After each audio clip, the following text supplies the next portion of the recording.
चलिए फिर साथियों हम लोग शुरू करते हैं आज अपने यूपी स्पेशल पेपर 5 में। टॉपिक हमारा है पॉलिटी से रिलेटेड, जिसमें उत्तर प्रदेश की लोक सेवाएं, इसके अंतर्गत लोक सेवा आयोग के बारे में जानेंगे, जिसके तहत रिक्रूटमेंट होता है, जिसकी तैयारी कर रहे हो। उसके बाद हम लोग उत्तर प्रदेश के महाधिवक्ता के बारे में भी आज के लेक्चर में देख लेंगे। उच्च न्यायालय के बारे में समझेंगे। इसके बाद स्थानीय निकाय, आपका स्थानीय जो प्रशासन है वह समझेंगे। साथ ही साथ जो निर्वाचन आयोग है उत्तर प्रदेश का, उसकी चर्चा भी होगी। बहुत सारे टॉपिक हैं और इन पर प्रश्न भी हमारे एग्जाम में बहुत ढेर सारे पूछे गए हैं, क्योंकि प्रीवियस ईयर क्वेश्चंस भी लास्ट में आपको दिखा दिए जाएंगे, ताकि आप यह क्लियर हो जाओ कि इस टॉपिक से क्वेश्चंस हमारे एग्जाम में खूब आते हैं। शुरू करते हैं बिना देर किए हुए। सबसे पहले उत्तर प्रदेश की लोक सेवाएं जब देखेंगे तो इसके अंतर्गत हम जानेंगे पहले इसका क्या रोल है। भैया लोक सेवा के बारे में, आप पब्लिक सर्विसेज के बारे में जानने जा रहे हो यहाँ पर, तो उसके बारे में पता होना चाहिए क्या रोल है और क्या इन सर्विसेज के सामने चुनौतियां अभी खड़ी हुई हैं। तो हम जानते सब हैं, बस हमें मेंस में अपने लिखना कैसे है इसको सीख लेंगे। अब भैया जो पब्लिक सर्विसेज हैं, इसके लिए आपको यह जानकारी रहनी चाहिए कि एक तो केंद्र के स्तर पर होती है आपकी, जो केंद्र के द्वारा ही नियुक्ति की जाती है और केंद्र में ही सर्विस दी जाती है। क्लियर। दूसरी जो पब्लिक सर्विस होती है वह केंद्र नियुक्त करती है, लेकिन राज्य में सेवाएं देते हैं, जिन्हें हम अखिल भारतीय सेवाएं कहते हैं। तीन प्रमुख आपकी अखिल भारतीय सेवाएं हैं, आईएएस, आईपीएस, आईएफएस। ठीक है, तो बोले ये हो गई आपकी अखिल भारतीय सेवाएं। तीसरी पब्लिक सर्विसेज प्रमुख होती हैं, जो आपकी राज्य सरकार के द्वारा अपॉइंट की जाती हैं और राज्य में ही उन्हें अपनी सर्विस देनी होती है, सेवा करनी होती है लोगों की। ठीक है, तो वही आपकी होती हैं लोक सेवाएं राज्य की। और उत्तर प्रदेश के बारे में जब पढ़ने जा रहे हैं तो हम लोग उत्तर प्रदेश की लोक सेवाओं के बारे में देखेंगे। इनको क्या रोल दिया गया है ये जानेंगे, कैसे ये इंप्लीमेंटेशन में कैसे अपनी भूमिका निभाते हैं जितने लोक सेवक होते हैं, और क्या इनका रोल दिया गया था इसको जानेंगे। और फिर जानते हुए कि क्या चुनौतियां भी मौजूद हैं, आखिर जो स्कीम्स आती हैं उत्तर प्रदेश सरकार के द्वारा, शासन के स्तर से जो योजनाएं आती हैं वो आखिर क्रियान्वित क्यों नहीं हो पा रही है। तो उसमें जब चुनौतियां हमें पता होंगी तभी आप अच्छे से समझ पाओगे या बता पाओगे। ठीक है, इस टॉपिक को। फिर भैया रिक्रूट कौन कर रहा है? बोले रिक्रूट करने वाले महाशय हैं उत्तर प्रदेश लोक सेवा आयोग साहब, और इनके बारे में जानेंगे, इनका क्या दायित्व है, कार्य क्या है और इनके सामने क्या क्या चुनौतियां हैं। तो कोई भी इनके बारे में पढ़ते वक्त हंसेगा नहीं जब इनके दायित्व पढ़ाए जाएंगे। ठीक है, फिर देखो अगला टॉपिक है उत्तर प्रदेश के महाधिवक्ता। तो हम महाधिवक्ता पर देखेंगे, पिछली बार यहां से क्वेश्चन बनाया गया था। उच्च न्यायालय के बारे में जानेंगे। शुरू करें। सबसे पहले अगर प्रश्न पूछा जाता है कि बताइए भैया उत्तर प्रदेश में लोक सेवा की भूमिका, सीधा प्रश्न आ जाएगा 8 नंबर में, तो कैसे इसको डील करना है। लोक सेवक जितने भी हैं या लोक सेवाएं जितनी हैं, उनके केंद्र में क्या रहता है?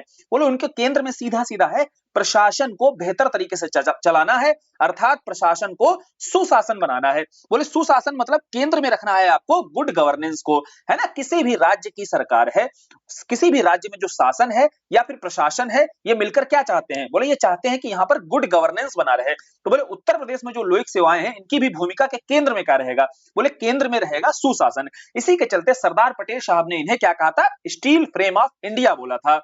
और क्या है भारत? बोले और इस संदर्भ में उत्तर प्रदेश में भी प्रशासन आपके द्वार जैसी जो पहल चलाई जा रही है, वो आपकी सुशासन की स्थापना के लिए बहुत कारगर सिद्ध हो सकती हैं। क्लियर, समझे। देखो जनता हो गई आपकी, और ऊपर शासन, जो हमारे प्रतिनिधि भेजे जाते हैं चुन करके, इनके बीच में कड़ी का काम कौन करता है? इनके बीच में कड़ी का काम यही लोक सेवक करते हैं, जो लोक सेवाएं दे रहे हैं। तो इनका कार्य रहेगा कि सुशासन स्थापित करना है। सुशासन तभी स्थापित होगा कि गरीब वंचित वर्ग के लिए अगर कोई योजना आती है, उसका क्रियान्वयन सही वर्ग तक यानी कि लाभ मिल सके, है ना। तो बोले केंद्र में क्या रखना है? बोले केंद्र में हमेशा सुशासन रखना है। तो पहला पॉइंट जनरेट हुआ, इनका जब रोल बताने जाना है तो भैया सुशासन के बिना आप कैसे रोल बता पाओगे। अब इस सुशासन को स्थापित करने के लिए ही बाकी सारे पॉइंट्स आपके जनरेट हो जाएंगे। कैसे? जैसे बताना है कि भैया सुशासन कैसे स्थापित होगा। बोले जो राजनीतिक कार्यपालिका है, कार्यपालिका में जो आपकी अस्थायी कार्यपालिका है, अर्थात जिसको हम 5 वर्ष के लिए चुनते हैं, तो ये आपके जितने भी प्रशासक होते हैं, ये स्थायी कार्यपालिका के सदस्य होते हैं। तो इन्हें अच्छे से जमीनी स्तर पर हकीकत का पता होता है कि कोई स्कीम किस क्षेत्र में कैसे लागू करनी है, कहां कितना वंचित वर्ग है, किसे कितना जरूरत है। तो परामर्श का कार्य कौन करता है? बोले परामर्श का कार्य यही लोक सेवाएं, लोक सेवक जो है जितने भी रहते हैं, ये परामर्श का काम करते हैं। ठीक है, तभी आपका जो पॉलिसी इंप्लीमेंटेशन से और पीछे आपका जो पॉलिसी आपकी मेकिंग का कार्य है, अर्थात पॉलिसी मेकिंग से लेकर के पॉलिसी इंप्लीमेंटेशन तक का कार्य बहुत अच्छे से कार्यान्वित हो सकता है। क्लियर, समझ में आया। तो बोले जो राजनीतिक कार्यपालिका है, इसको परामर्श देने का काम केंद्र में देखो यही रखना है, सुशासन को। अब इस सुशासन को कैसे स्थापित किया जाए इसको समझ रहे हैं कि भैया जो पॉलिसी बनाई गई, उसके पॉलिसी मेकिंग से लेकर के इंप्लीमेंटेशन तक को बेहतर तभी आप कर सकते हो जब आप राजनीतिक कार्यपालिका को बेहतर तरीके से परामर्श दोगे। तीसरा है ये विकास के एजेंट के रूप में कार्य करते हैं, हमने समझा। कि विकास से संबंधित कोई भी अगर स्कीम लाई जा रही है, योजना लाई जा रही है, तो बोले उसके लिए सबसे अनुकूलतम परिवेश का निर्माण तभी हो पाएगा, अर्थात जितने रिसोर्सेस हैं उनका ऑप्टिमम यूज, बोले तो संसाधनों का जो कुशलतम प्रयोग है वो तभी हो सकता है जब यह विकास के प्रमुख एजेंट के रूप में कार्य करेंगे, और तभी जाकर के अंततः केंद्र में क्या है, बोले सुशासन स्थापित होगा। ठीक है, उसके बाद सोशियो इकोनॉमिक एंगल पर देखना है कि जो सामाजिक आर्थिक परिवर्तन चाहते हैं, इसके प्रमुख वाहक के तौर पर जो आपकी शासन के स्तर पर कल्याणकारी राज्य की अवधारणा है, वह उसको मूर्त रूप तभी मिलेगा जब आपकी लोक सेवाएं जो है ये अपनी बेहतर तरीके से भूमिका का निर्वहन करेंगी। ठीक है, तो बोले सामाजिक आर्थिक परिवर्तन के भी वाहक रहते हैं, लोकतांत्रिक जितने मूल्य हैं उनके प्रसार में महत्वपूर्ण भूमिका निभाते हैं, क्योंकि रूल ऑफ लॉ तभी स्टेब्लिश हो सकता है, अर्थात कानून के समक्ष सभी समान हैं, और कानून कैसे लागू करना है इसका दायित्व किसे दिया गया है, बोले शासन और प्रशासन के स्तर पर यह दायित्व लोक सेवकों को दिया जाता है। ठीक है, तो उसके बाद जनता और सरकार और जनता के बीच में कड़ी का काम करते हैं, ये तो हम लोग पहले ही समझ चुके हैं, तभी प्रशासन में निरंतरता और स्थिरता जो है सुनिश्चित होती है। तो ये सारे पॉइंट्स जितने भी जनरेट हुए, क्या आपको कठिनाई आएगी? तनिक भी नहीं आएगी ना, क्योंकि आपने रखा सुशासन को केंद्र में, और सुशासन को केंद्र में रखकर जब आप सोचना शुरू करोगे तो भैया कैसे सुशासन स्थापित हो सकता है, बोले जब तक हम राजनीतिक रूप से जो आपकी पॉलिसी मेकिंग हो रही है वहां पर आप परामर्श नहीं दोगे, ठीक है, जब तक आप इंप्लीमेंटेशन में आप परामर्श नहीं दोगे तब तक आप क्या है, रिसोर्सेस का भी ऑप्टिमम यूज नहीं कर पाओगे। बोले संसाधन का अगर कुशलतम प्रयोग करना है तो सीधी सी बात है, विकास के प्रमुख एजेंट के रूप में इन्हें कार्य करना पड़ेगा।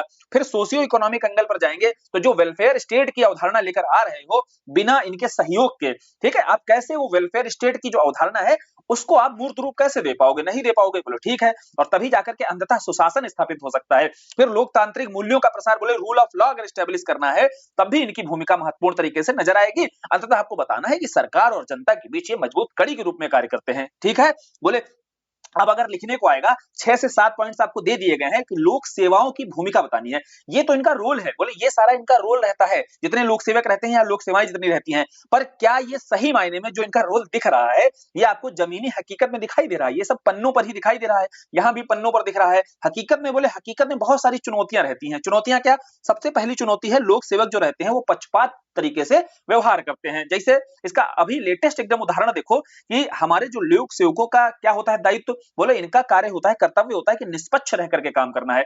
आप सरकार के एजेंट नहीं है, ठीक है, बल्कि किसके, जनता के सेवक हैं।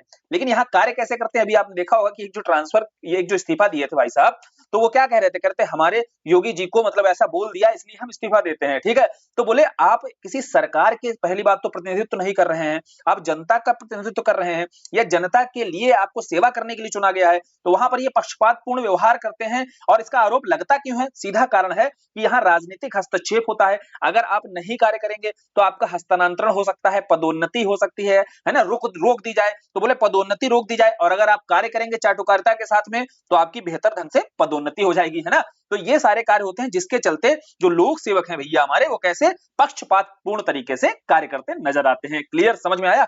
दूसरा, लाल फीताशाही, ये तो हमें पता ही है कि लाल फीताशाही की स्थिति जो बनी हुई है, जो पहले से ही कॉलोनियल माइंडसेट बना हुआ है, अर्थात जो आपके औपनिवेशिक काल में सीधी सी बात है लोक सेवकों की नियुक्ति क्यों होती थी, बोले उस समय अंग्रेजों के ये लायल हुआ करते थे। अब इनकी मानसिकता वही बनी हुई है एलीट क्लास वाली, तो वो जो एलीट क्लास है उसके चलते जनता को ये सेवाएं देने के बजाय जनता को जनता के मालिक समझने लगते हैं। अब जैसे ही जनता के मालिक समझते हैं, वही वाला रील वाला जो ऑरा है, वो ऑरा अगर इनके दिमाग में, सीधी सी बात समझो कि लोक सेवकों के दिमाग में ये बैठा हुआ है कि आप लोक सेवक नहीं है, आप एक अधिकारी हैं, ठीक है, अधिकारी के माइंडसेट के साथ में कैसे आप सर्विसेज दे सकते हो? सर्विस डिलीवरी हमेशा खराब होगी या यूं कहे स्लो होगी, क्योंकि एक जब माइंडसेट रहेगा आपका औपनिवेशिक मानसिकता वाला, तो जितना आपको लोक सेवाओं की भूमिका नजर आ रही है वो सब आपको एकदम स्लो इंप्लीमेंट होता हुआ दिखाई देगा। फिर भैया भ्रष्टाचार तो किसी से छुपा ही नहीं है ना, भ्रष्टाचार बढ़ता जो भ्रष्टाचार है वो भी एक प्रमुख चुनौती है। या विशेषज्ञता और रचनात्मकता की कमी, बोले क्रिएटिविटी की कमी, क्योंकि पहले के आप समझिए जितने भी लोक सेवक हैं तो वो ना तो मोबाइल को लेकर के, और जितनी डिजिटल पहल है सरकार लगातार कह रही है प्रशासन आपके द्वार, सीएम हेल्पलाइन, लेकिन इसके लिए जो बैठे कौन है वहां पर, बोले सीएम हेल्पलाइन हमने मान लीजिए सिटीजन तो अवेयर हो गया, सिटीजन अवेयर है, लेकिन भैया जो बैठे प्रशासक वर्ग है वहां पर वही अवेयर नहीं है, वही मोबाइल चलाना नहीं जानते हैं। ठीक है, तो बोले ये जो क्रिएटिविटी है इसको लेकर प्रशिक्षण देने की आवश्यकता है, क्योंकि प्रौद्योगिकी को लेकर के, क्योंकि गलती देखो थोड़ी सी उनकी भी नहीं, क्योंकि जब उनकी नियुक्ति हुई तब तकनीक या प्रौद्योगिकी नहीं थी, तो प्रौद्योगिकी को लेकर के उतना फ्रेंडली नहीं है वो, तो उन्हें पहले प्रशिक्षित करना चाहिए सरकार को। यहाँ सिटीजन को भी अवेयर करना है, साथ ही जो आप समझिए वहां पर लोक सेवक बैठे हुए उन्हें भी यहाँ पर टेक्निकली उन्हें एडवांस करना पड़ेगा, उन्हें थोड़ा अवेयर करना पड़ेगा, तभी वो टेको फ्रेंडली हो सकते हैं और जो लोक सेवाएं हैं, जो उनके कर्तव्य है, उनका निर्वहन कर सकते हैं। क्लियर, समझ में आया? उसके बाद जो उत्तरदायित्व का भाव है, देखो जो उत्तरदायित्व का भाव होता है उसका अभाव क्यों है? अभाव सीधा है कि यहाँ पर हर कोई जो भी लोक सेवक होता है, आपने देखा होगा कि लोक सेवक से इंटरव्यू वगैरह लिया जाता है, उसके पहले कहता है भैया हम किस लिए, हम समाज के कल्याण के लिए काम करेंगे। लेकिन जैसे ही वो प्रशासन में जाता है तो क्या कहता है, बोले हम पहले अपने कल्याण के लिए काम करेंगे। तो सीधी सी बात है, उत्तरदायित्व का जो अभाव होता है उसके चलते ही जितनी योजनाएं हैं उनका इंप्लीमेंटेशन बहुत धीमा होता है। क्लियर, तो ये सारी चुनौतियां हैं, हमें रोल समझ में आ गया, चुनौतियां, अब अगर समाधान देने हैं तो सीधी सी बात है यहीं से एक एक चुनौती उठा करके समाधान दे दिया करो। जैसे पक्षपातपूर्ण है तो इसको तुरंत आपने काटा कि निष्पक्ष जो है आपका व्यवहार करने की जरूरत है। जो औपनिवेशिक मानसिकता है इसको लेकर के, जैसे मान लीजिए यहाँ जो एटीट्यूड चेंज करना है लोक सेवक का, तो इसको लेकर अगर कुछ मिशन वगैरह चल रहा है, सरकार के द्वारा कोई योजना चलाई जा रही है, वो डालो आप। जैसे मिशन कर्मयोगी चलाया जा रहा है तो वहां पर आप यहाँ सुझा सकते हो कि मिशन कर्मयोगी जैसी अन्य पहल हैं जो शुरू की जा सकती हैं, यहाँ इनकी मानसिकता को बदला जा सकता है। भ्रष्टाचार वाला पॉइंट आया चुनौती, इस पर तुरंत आपने बताया जीरो टॉलरेंस पॉलिसी। बोले जीरो टॉलरेंस पॉलिसी, एकदम टॉलरेट मत करो अगर भ्रष्टाचार है, तुरंत कानूनी कार्रवाई करने की जरूरत है अगर कोई भी लोक सेवक भ्रष्टाचार में लिप्त पाया जाता है। ठीक समझे? और विशेषज्ञता और रचनात्मकता को लेकर बता ही दिया पहले ही कि उनके प्रशिक्षण की आवश्यकता है। क्लियर, समझ में आया? तो अभी भी एक एग्जांपल उत्तरदायित्व वाला देखा जाए तो एक नैतिक एथिक्स की एक किताब एक भाई साहब निकालते हैं, तो एथिक्स की किताब तो आ गई उनकी, लेकिन एथिकल कितना रह करके काम किया उन्होंने, यह भी किसी से छुपा नहीं, जो घोटाला आया अभी, है ना? तो बोले ऐसे सब उदाहरण जो हमारे सामने मौजूद है, ये एक प्रमुख चुनौतियां हैं लोक सेवाओं के समक्ष। अब ठीक है, अब लिखने में कठिनाई नहीं होगी ना, क्योंकि लोक सेवक की रोल हमने देख लिया, भूमिका समझ ली, चुनौतियां समझ ली, और समाधान कैसे खोजने होते हैं। समाधान आप किसी भी चीज की अगर चुनौतियों पर, अगर आपको पता है कि कमजोरी क्या है, तभी तो आपको बीमारी जब पता हो गई, बोले ये है बीमारी, तो दवा आपको देना आसान हो जाएगा बहुत। ठीक है, बोले दवा आप तभी दे सकते हो बढ़िया से जब आपको बीमारी पता है। तो चुनौतियां होती हैं बीमारी और दवा होता है समाधान। क्लियर, तो बोले चुनौतियों पर थोड़ा अच्छे से अगर हम देख लें कि भाई चुनौतियां अगर बढ़िया से पता है तो समाधान लिखने में कठिनाई नहीं आएगी। आप अब स्वतः जो है क्या है, इस चीज को जनरेट किया करो कि यहाँ पर क्या हो सकती है, इस जो मरीज की है इसकी दवा क्या हो सकती है। बोले ये जो औपनिवेशिक मानसिकता है, भ्रष्टाचार है, इसकी दवा क्या हो सकती है। तो ऐसे 7 से 8 पॉइंट अगर आपको चुनौतियों को पता है तो क्या 6 से 8 पॉइंट आप समाधान के नहीं दे सकते हो? दे सकते हो ना। तो ऐसे सीखते चला करो चीजें। फिर जब कंक्लूड करना है एक पॉजिटिव अप्रोच के साथ कंक्लूड, जैसे जो पहल है प्रमुख रूप से लोक सेवाओं के रोल को मजबूत करने के लिए सीएम हेल्पलाइन हो गया, ग्राम पंचायत आपकी ई पोर्टल ओटीआर जैसी पहल हो गई, जिसके माध्यम से जनता और शासन के बीच की दूरी जो घट रही है, अर्थात देखो जनता हो गई बीच में, ऊपर शासन हो गया, बीच में प्रशासनिक इकाइयां थी। सरकार ने बहुत सारी पहल ऐसी कर दी है जिसमें मीडिएटर जहां पर रोल अपना नहीं निभा रहे हैं, डायरेक्ट जोड़ दिया। जनता बहुत हद तक डायरेक्ट जोड़ने की कोशिश कर रही है, क्योंकि राजीव गांधी का स्टेटमेंट पता होगा ना कि यहाँ से 100 रुपए भेजा जाता है और जाते जाते आखिरी तक 15 रुपए से ही पहुंच पाते हैं, 1 रुपए जब भेजा जाता है। तो ऐसे क्या है, बीच की जो प्रशासक इकाई है, प्रशासनिक इकाई है, लोक सेवक है, इनमें मौजूद लिप्त भ्रष्टाचार है, इसको कम करने के लिए कुछ ऐसे इनिशिएटिव भी चलाए जा रहे हैं जिसके चलते शासन और जनता के बीच की दूरी भी कम हो सकती है। और कम होने का मतलब ही सीधा है कि जो लोक सेवाएं हैं, इनका रोल जो है, इनकी भूमिका जो है, ये बढ़िया से आपको दिखाई देगी। ठीक समझे? तो ऐसे कंक्लूड भी आप कर सकते हो एक सकारात्मक अप्रोच के साथ में।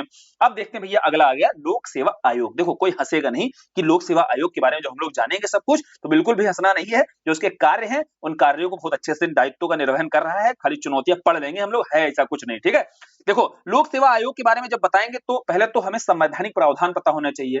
संवैधानिक प्रावधान में जाना है तो आर्टिकल 315 बताता है राज्य के लोक सेवा आयोग के बारे में, जो राज्य की जो लोक सेवाएं हैं इस संदर्भ में ही नियुक्तियां करता है, और नियुक्तियों के बाद में परीक्षाएं वगैरह अगर संचालित करनी होती हैं तो वो भी कार्य उसी का ही है ना। क्या जो अनुशासनात्मक कार्रवाइयां करनी है उस संदर्भ में कोई रूल्स वगैरह बनाने हैं, कोई भी आपके नियम कानून बनाने हैं, वो भी कार्य किसके पास? बोले इसी लोक सेवा आयोग के पास में रहता है। समझ में आया?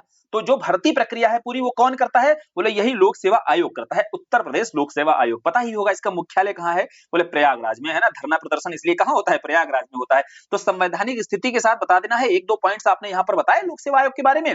इसके बाद आगे बढ़ गए, आगे बढ़ के इसके प्रमुख कार्य बताने हैं। और कार्यों में क्या है भैया? लोक सेवकों की नियुक्ति हमें मालूम है, अनुशासनात्मक संबंधी नियम प्रक्रिया होती, जो राज्यपाल को सलाह देने का कार्य यह भी लोक सेवा आयोग करता है।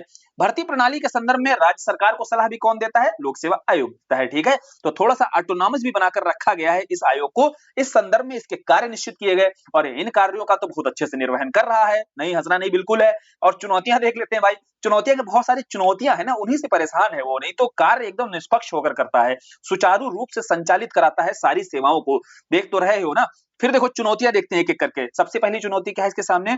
पारदर्शिता और देरी की समस्या है ना। भर्ती प्रक्रिया जो होती है उसमें बहुत देरी देखने को मिल रही है। राजनीतिक हस्तक्षेप है, क्योंकि प्रभावशाली अधिकारियों का बार बार ट्रांसफर हो जाता है। अगर कोई अधिकारी मान लीजिएगा बेहतर करना भी चाहता है तो उसका तुरंत उठा करके ऊपर जो आपका राजनीतिक दबाव बना हुआ है उसके चलते ट्रांसफर हो जाता है, जिसके चलते कर नहीं पा रहे हैं बेचारे, है ना, बहुत स्थिति खराब है, ठीक। तो हालांकि समझने की जरूरत है यहाँ पर। इसके चलते अभी देखा होगा कि लोक सेवा आयोग के ऊपर कितना दबाव बना दिया गया है। इतनी सारी उसको वैकेंसीज एक साथ निकालनी पड़ रही हैं और सारे एग्जाम एक साल में कराने पड़ रहे हैं, जिस कारण से पीसीएस 2026 का एग्जाम दिसंबर में चला गया है। बताओ कितनी दयनीय स्थिति है बेचारे की, है ना। चलो फिर आगे देखते हैं। अगला है तकनीकी व प्रशिक्षण का अभाव। देखो तकनीकी और प्रशिक्षण का अभाव क्या है? बोले नवीन जितने उपकरण हैं इनके प्रयोग में जितने अधिकारी वर्ग हैं, बोले ना अधिकारी वर्ग टेको फ्रेंडली है ही नहीं, जिसके चलते आज भी देख लो कि वही पुराने ढर्रे पर ही चीजें चलती चली आ रही हैं। मेल करो तो मेल का तुरंत जवाब आ जाता है उधर से, है ना। तो बोले यही है तकनीकी व प्रशिक्षण का अभाव, समझ रहे होगे ना। फिर है प्रश्न पत्र लीक होने की समस्या। अब ये लीक होने की समस्या आयोग तो खैर मानता नहीं है, लेकिन चलो लिख दो यहाँ पर। अच्छा, वैसे आयोग कभी नहीं मानता है लीक हुआ है, ठीक है।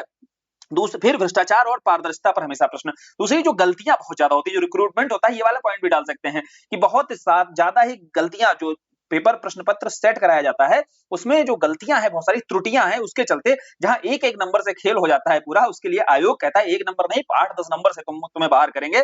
तो इसके लिए इतनी गलतियां कर देंगे तुम समझ ही नहीं पाओगे कि कहां से कैसे बाहर हुए हो। आगे चलते हैं, उसके बाद नेक्स्ट देखते हैं। इसके लिए आपको पहले बताना होगा चुनौतियां, चुनौतियों के बाद आपको प्रयास भी तो बताने होंगे कि क्या क्या प्रयास किए जा सकते हैं। तो पहली बात तो है आयोग का डिजिटलीकरण करो, क्योंकि डिजिटलीकरण करने का मतलब ही आप बीच बिचौलिए खत्म कर सकते हो। जितना भ्रष्टाचार लुप्त है ना, जितना भ्रष्टाचार उसमें मौजूद है उसको कम किया जा सकता है, तो डिजिटलाइज कर दो। सीधी सी बात है, परीक्षा की समय सारणी नियमित करो। जैसे हमारा लोक सेवा आयोग जो राज्य का है वो यूपीएससी को फॉलो करता है, और यूपीएससी रेगुलर पहले एक अपना दे देता है भैया कि देख लो हम किस तारीख को कौन सा एग्जाम कराएंगे, पूरी समय सारणी दे देता है नियमित तरीके से। वही यूपीपीसीएस भी देता है, बस यूपीपीसीएस ये है कि अगर 2026 का एग्जाम है तो भैया वो 2027 में देता है आपका, है ना, कि 2027 में बताएगा कि 26 वाला एग्जाम हम 27 में कराएंगे। बस थोड़ा सा ही तो अंतर रहता है, बाकी समय सारणी काफी नियमित रखता है। फिर उसके बाद में परीक्षा प्रारूप में वर्तमान आवश्यकताओं का ध्यान में रखते हुए जरूरत है, और ये पॉइंट बता सकते हो क्योंकि वर्तमान आवश्यकताओं के अनुसार आयोग जो है जितने भी प्रश्न पत्र बनाता है, अभी हम लोग देखते हैं एक भी प्रीवियस ईयर का रिपीट नहीं होता है, बिल्कुल एकदम नए तरोताजा नई आवश्यकताओं के अनुसार प्रश्न बनते हैं ना। तो ये देखो बहुत जरूरी है, इसलिए फिर भी चलो बता देते हैं कि समाधान के लिए क्या क्या जरूरी है। साक्षात्कार में विशेषज्ञों की भूमिका।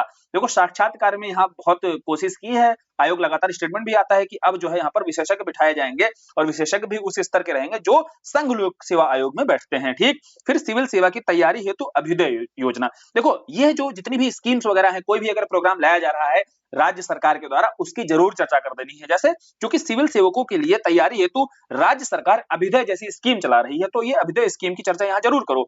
प्रवेश के दौरान जैसे बायोमेट्रिक का प्रयोग, क्योंकि अभी देखा गया था पेपर लीक हो जाता है, सेंटर से ही पेपर लीक हो जाता है, कोई पेपर किसी का है और बैठकर कोई और दे रहा है, तो इसके लिए पहल अच्छी हो सकती है बायोमेट्रिक। थोड़ा विरोध भी हुआ, हालांकि बायोमेट्रिक काम कर रही थी कि नहीं ये तो अलग चीज है, लेकिन प्रयोग तो खैर किया गया। अभी जितने भी एग्जाम हो रहे हैं हर जगह पर इसको लागू किया गया है, तो ये सारे सुधार हैं। अगर आयोग भैया कर ले ये सारे सुधार ढंग से, तो आयोग में जो पारदर्शिता है और जो शुचितापूर्ण एग्जाम वो करा रहा है, जो कह रहा है, करा रहा है कि नहीं करा रहा है ये अलग चीज, जो कह रहा है वो सही मायने में वो करा सकता है, ठीक। समझ में आया। तो लोक सेवा आयोग वाला जितना टॉपिक है पढ़ने में मजा आया होगा, क्योंकि सब एकदम एकदम पूरा का पूरा अच्छे से रिलेट हो रहा होगा कि हाँ ये सब तो हो ही रहा है, चल ही रहा है साथ में। फिर राज्य का महाधिवक्ता आ जाओ, अगला टॉपिक देखो। महाधिवक्ता पर प्रश्न आया हुआ है, ठीक, 2 ही बार तो एग्जाम हुआ है अभी पेपर 5 का, तो महाधिवक्ता पर एक प्रश्न पूछा गया है। अगर सबसे पहले हमें इस टॉपिक पर शुरू भी करना है तो इंट्रोडक्शन में क्या है, सीधा है संवैधानिक बताओ भाई बात क्या है। बोले आर्टिकल 165 से संबंधित जो संवैधानिक पद है राज्य का महाधिवक्ता, इसकी चर्चा की गई है। तो हमें संवैधानिक अगर आर्टिकल ही पता है, इतने से ही हमारी भूमिका बन जाएगी। भूमिका के साथ थोड़ा सा पता होना चाहिए कि महाधिवक्ता होता कौन है, उसके बाद ये लिखने में इसके रोल को बताने में कतई कठिनाई आएगी नहीं। अगर जानते हो महाधिवक्ता के बारे में एक समझ बन गई क्या होता है। बोले महाधिवक्ता का मतलब ही होता है कि सरकार का एक तरीके से कानूनी अधिकारी, जो सरकार का कानूनी पक्ष रखेगा। जैसे एग्जांपल के तौर पर कोई मामला लड़ा जाता है, आप अगर कोई मामला लड़ते हो कोर्ट में तो आप एक वकील करते हो, बोले हाँ। ऐसे सरकार अपना वकील जो करेगी उसके लिए संविधान में इसकी व्याख्या कर दी गई है कि जो सरकार का वकील होगा वही राज्य का महाधिवक्ता कहलाता है। राज्य सरकार का, केंद्र सरकार का जो वकील होता है उसको कहते हैं क्या, अटॉर्नी जनरल। और जो ये आपका होता है स्टेट का, इसको बोलते हैं एडवोकेट जनरल। ठीक है, वहां आर्टिकल 76 में इसकी चर्चा की गई है, राज्य में इसकी चर्चा आर्टिकल 165 में की गई है। ठीक है, ये तो स्पष्ट होगा एकदम। बात इसके बाद करते हैं भैया करता क्या है, क्यों किया गया ऐसा, किया इसलिए गया क्योंकि बहुत सारे वहां पर कार्यपालिका या फिर लेजिस्लेचर में जो कानून बना रहे हैं, बहुत सारे इतने ज्यादा पढ़े लिखे लोग हैं कि कानून की इतनी ज्यादा समझ रखते हैं, अर्थात कुछ 5वीं पास भी वहां पर बैठे हुए हैं, कुछ 10वीं फेल भी हैं। तो बोले ऐसे लोगों के लिए अगर कोई कानून आएगा, है ना, सरकार का पक्ष अगर रखना होगा उन्हें, तो इनका पक्ष अगर इनको ही कह दिया जाएगा आप रखिए, तो कितने अच्छे से रख पाएंगे ये, है ना, कितने अच्छे से रख पाएंगे, समझ रहे होगे। तो बोले यहाँ पर संविधान जो निर्माता थे बोले ठीक है, एक आदमी ऐसा रखेंगे जो कम से कम इन कानूनों की, अर्थात एलएलबी वगैरह कर कर जो आया हो, तो इन कानूनों की अच्छे से समझ रखता हो, एक एक जो टेक्निकलिटी है उस कानून की, उस विधि की, उसके बारे में उसको जानकारी हो, तभी तो सरकार के पक्ष को मजबूती से रख पाएगा। तो तब यह पद लाया गया था राज्य का महाधिवक्ता। क्लियर। तो यहां समझ रहे होंगे कि संसदीय शासन में कार्यपालिका से संवैधानिक दायरे के अंदर कार्य करने की अपेक्षा की जाती है। ठीक है, लेकिन कुछ विषय होते हैं जिनकी तकनीकी और विधायी नियम उनके प्रभावी रूप से संचालन के लिए बहुत जरूरी होता है कि राज्य का महाधिवक्ता अपना रोल निभाए। अब इसका रोल समझ में आ जाएगा बहुत आराम से, बहुत आराम से समझ में आएगा, इतनी बात अगर समझ ली। देखो पहली चीज क्या है कि राज्य के अंदर किसी न्यायालय में राज्य सरकार का पक्ष रखता है। ठीक, यही बातें जो हम लोग महाधिवक्ता में कर रहे हैं, सेम यही रोल वहां पर अटॉर्नी जनरल का हो जाता है। आर्टिकल बस 76 हो जाएगा, बाकी रोल तो यही होगा। यहां जैसे राज्य के अंदर है, वहां केंद्र में अगर किसी भी न्यायालय में, जैसे सर्वोच्च न्यायालय में अगर मान लीजिए केंद्र सरकार का पक्ष रखना है, तो कौन रखेगा, वहां अटॉर्नी जनरल रखेगा, जैसे यहाँ महाधिवक्ता रखता है। ठीक है, उसके बाद दूसरा क्या पावर दिया गया है, दूसरा पावर है, बोले कोई अगर बिल आ रहा है, कोई विधेयक आ रहा है, उस पर पक्ष रखने जा रहे हैं, तो उस पक्ष पर जो चर्चा परिचर्चा हो रही है वो भी तो इस आदमी को सुनने दिया जाए। बोले इसी संदर्भ में राज्य विधानमंडल के दोनों सदनों में से भाग लेने का अधिकार होता है। और यहाँ पीटी में क्वेश्चन एक बनाया जाता है, क्या वोट देने का भी अधिकार होता है। बोले वोट देने का अधिकार क्या जरूरत है आपको, वोट देंगे वो जो निर्वाचित हुए हैं, है ना, मनोनीत हैं, जो वहां बैठे हुए हैं विधानमंडल और विधान परिषद में, आप क्यों वोट दोगे। तो ऐसे ही यहाँ पर वोट देने का अधिकार नहीं होता है, लेकिन बोले आप भाग ले लो, क्योंकि आपके पास पॉइंट्स तभी हो पाएंगे ना, आप चर्चा पर चर्चा थोड़ा समझिए, सुनिए अच्छे से, इसलिए इन्हें भाग लेने का इसमें अधिकार होता है। फिर विधानमंडल के समान ही इन्हें भी अधिकार दिए जाते हैं। इन्हें ट्रीट वैसे ही किया जाता है विधायक साहब की, जैसे विधायक साहब बैठे हुए हो, बस ये वोट नहीं दे पाते हैं। फिर राज्य सरकार को विधि संबंधी ऐसे विषयों पर सलाह देना या कृत्यों का पालन करना जो राज्यपाल इनसे समय समय पर मांगता है। जैसे वहां पर अगर राष्ट्रपति के द्वारा मांगा जाता है तो सलाह देता है, यहाँ पर राज्यपाल के द्वारा जब मांगा जाता है तो राज्य का महाधिवक्ता सलाह देता है। क्लियर, समझ में आया। तो ये है इसका रोल, किसका, राज्य महाधिवक्ता का। आसानी से लिख लोगे कि नहीं, राज्य महाधिवक्ता लाया क्यों गया, तो उसका रोल जो भूमिका है वो समझ में आ जाएगी। मतलब तुम धरती पर आए क्यों हो, ठीक है, अगर ये तुमको बता दिया जाए तो सीधी सी बात है, तुम्हारे क्या क्या रोल हो सकते हैं, तुम्हारे क्या रोल हो सकते हैं, तो अपने रोल का अच्छे से निर्वहन कर पाओगे। वैसे ही महाधिवक्ता क्यों लाया गया था, संविधान निर्माता क्या सोच रहे थे, तो उसकी जो भूमिका है वो आराम से बता दोगे। ठीक, उसके बाद बाधाएं क्या क्या है, सबसे बड़ी बाधा है कि बता दिया, चलो भैया आप पक्ष रखोगे, लेकिन जो भी ये सरकार को, राज्य सरकार को सलाह देता है वो केवल एक एडवाइजरी होती है, मतलब सलाहकारी होती है, सिफारिश। इसकी सिफारिशें बिल्कुल सलाहकारी होती है, कोई बाध्यता नहीं, तो कोई खास वैल्यू नहीं है। ठीक है, सुन लेंगे, इस कान से सुने, इस कान से निकाल दिए, इस टाइप वाला। ठीक है, फिर दूसरा कार्यकाल अनिश्चित है ना, कार्यकाल भी निश्चित नहीं है, तो इसको लेकर के एक दबाव रहता है, निष्पक्षता को लेकर के, या सरकारी प्रवक्ता के रूप में कभी कभी जाना जाता है ना, सरकारी प्रवक्ता के रूप में नहीं, बल्कि यहां लाया गया था कि विधि की जो टेक्निकलिटी है उसके आधार पर आप सरकार का पक्ष रखिएगा, लेकिन ये सरकार के प्रवक्ता के रूप में कार्य करने लगते हैं। एक मजेदार फैक्ट है इसके लिए, एक तो पीटी के स्तर पर जो फैक्ट होता है उसको मेंस में कैसे यूज करना है, कि पूछा जाता है कि क्या राज्य के महाधिवक्ता को निजी वकालत की छूट दी जाती है, तो बताना है भैया हाँ दी जाती है। तो इसको मेंस में कैसे यूज करना है, निजी वकालत की छूट है। अब मान लीजिए कोई ऐसा मामला है, सरकार लड़ रही है किसी ऐसी कंपनी से जिसको लेकर के, ये समझिएगा, जिसमें मान लीजिए इसका भी पक्ष है, जिसमें इसका भी शेयर है, ठीक है, तो उसको लेकर वो भी निजी वकालत कर चुका है उधर, ये कौन, एडवोकेट जनरल। तो यहाँ पर जो निजी वकालत की छूट है, इसके कारण आप बताओ क्या यहाँ निष्पक्ष रह करके सरकार का पक्ष रख सकता है, कभी कभी भटक भी तो सकता है, भटकाव भी तो हो सकता है। बोले इसलिए जो निजी वकालत वाला है यहाँ पर जो छूट दी गई है ये न्यूट्रलिटी जो होती है, निष्पक्षता जो होती है, उसको बाधित कर सकती है, ठीक है। साथ ही सरकार के द्वारा भी बहुत सीमित शक्तियां दी गई हैं। ये कुछ बाधाएं हैं जो राज्य के महाधिवक्ता के समक्ष एक चुनौती बनती हैं। क्लियर? तो अब सिफारिशों को लेकर के थोड़ा सा बाध्यकारी बनाई जाए। एक एक बाधाएं पकड़ी और एक एक बाधाओं पर अब आपको सोचना भी है। एक बार बता दिया है, अब सीख गए हो, सीखने के साथ में इसको लागू करना है, ठीक है। वे फॉरवर्ड, देखो कोई भी आंसर होगा उसका जो वे फॉरवर्ड आपका जाएगा, वे फॉरवर्ड आप बाधाओं के साथ में आगे अपने लगा सकते हो, शुरू कर सकते हो, ठीक है। खत्म करने में अब आपको कठिनाई नहीं आएगी, क्योंकि दवा आप बना सकते हो, क्योंकि मरीज जो है आपको आपके सामने रख दिया है, दवा आराम से बनाओ बैठ करके। फिर अगला देखते हैं, अगला कौन सा है? बोले अगला है यूपी का उच्च न्यायालय। अब देखो उत्तर प्रदेश के उच्च न्यायालय के बारे में जानते हैं तो संवैधानिक प्रावधान सीधा सीधा है, 213 तो मालूम ही होगा, अध्यादेश है ना, राज्यपाल अध्यादेश जारी करता है और इसके बाद से ही हाईकोर्ट की चर्चा शुरू हो जाती है 214 से। तो संविधान के अनुच्छेद 214 की चर्चा करनी है। और जैसे केंद्र के स्तर पर आपकी एकीकृत न्यायपालिका है, बोले तो वैसे तो भारत में एकीकृत न्यायपालिका है, लेकिन सभी राज्यों में अपनी अपनी एक उच्च न्यायालय होती है, हाईकोर्ट होती है।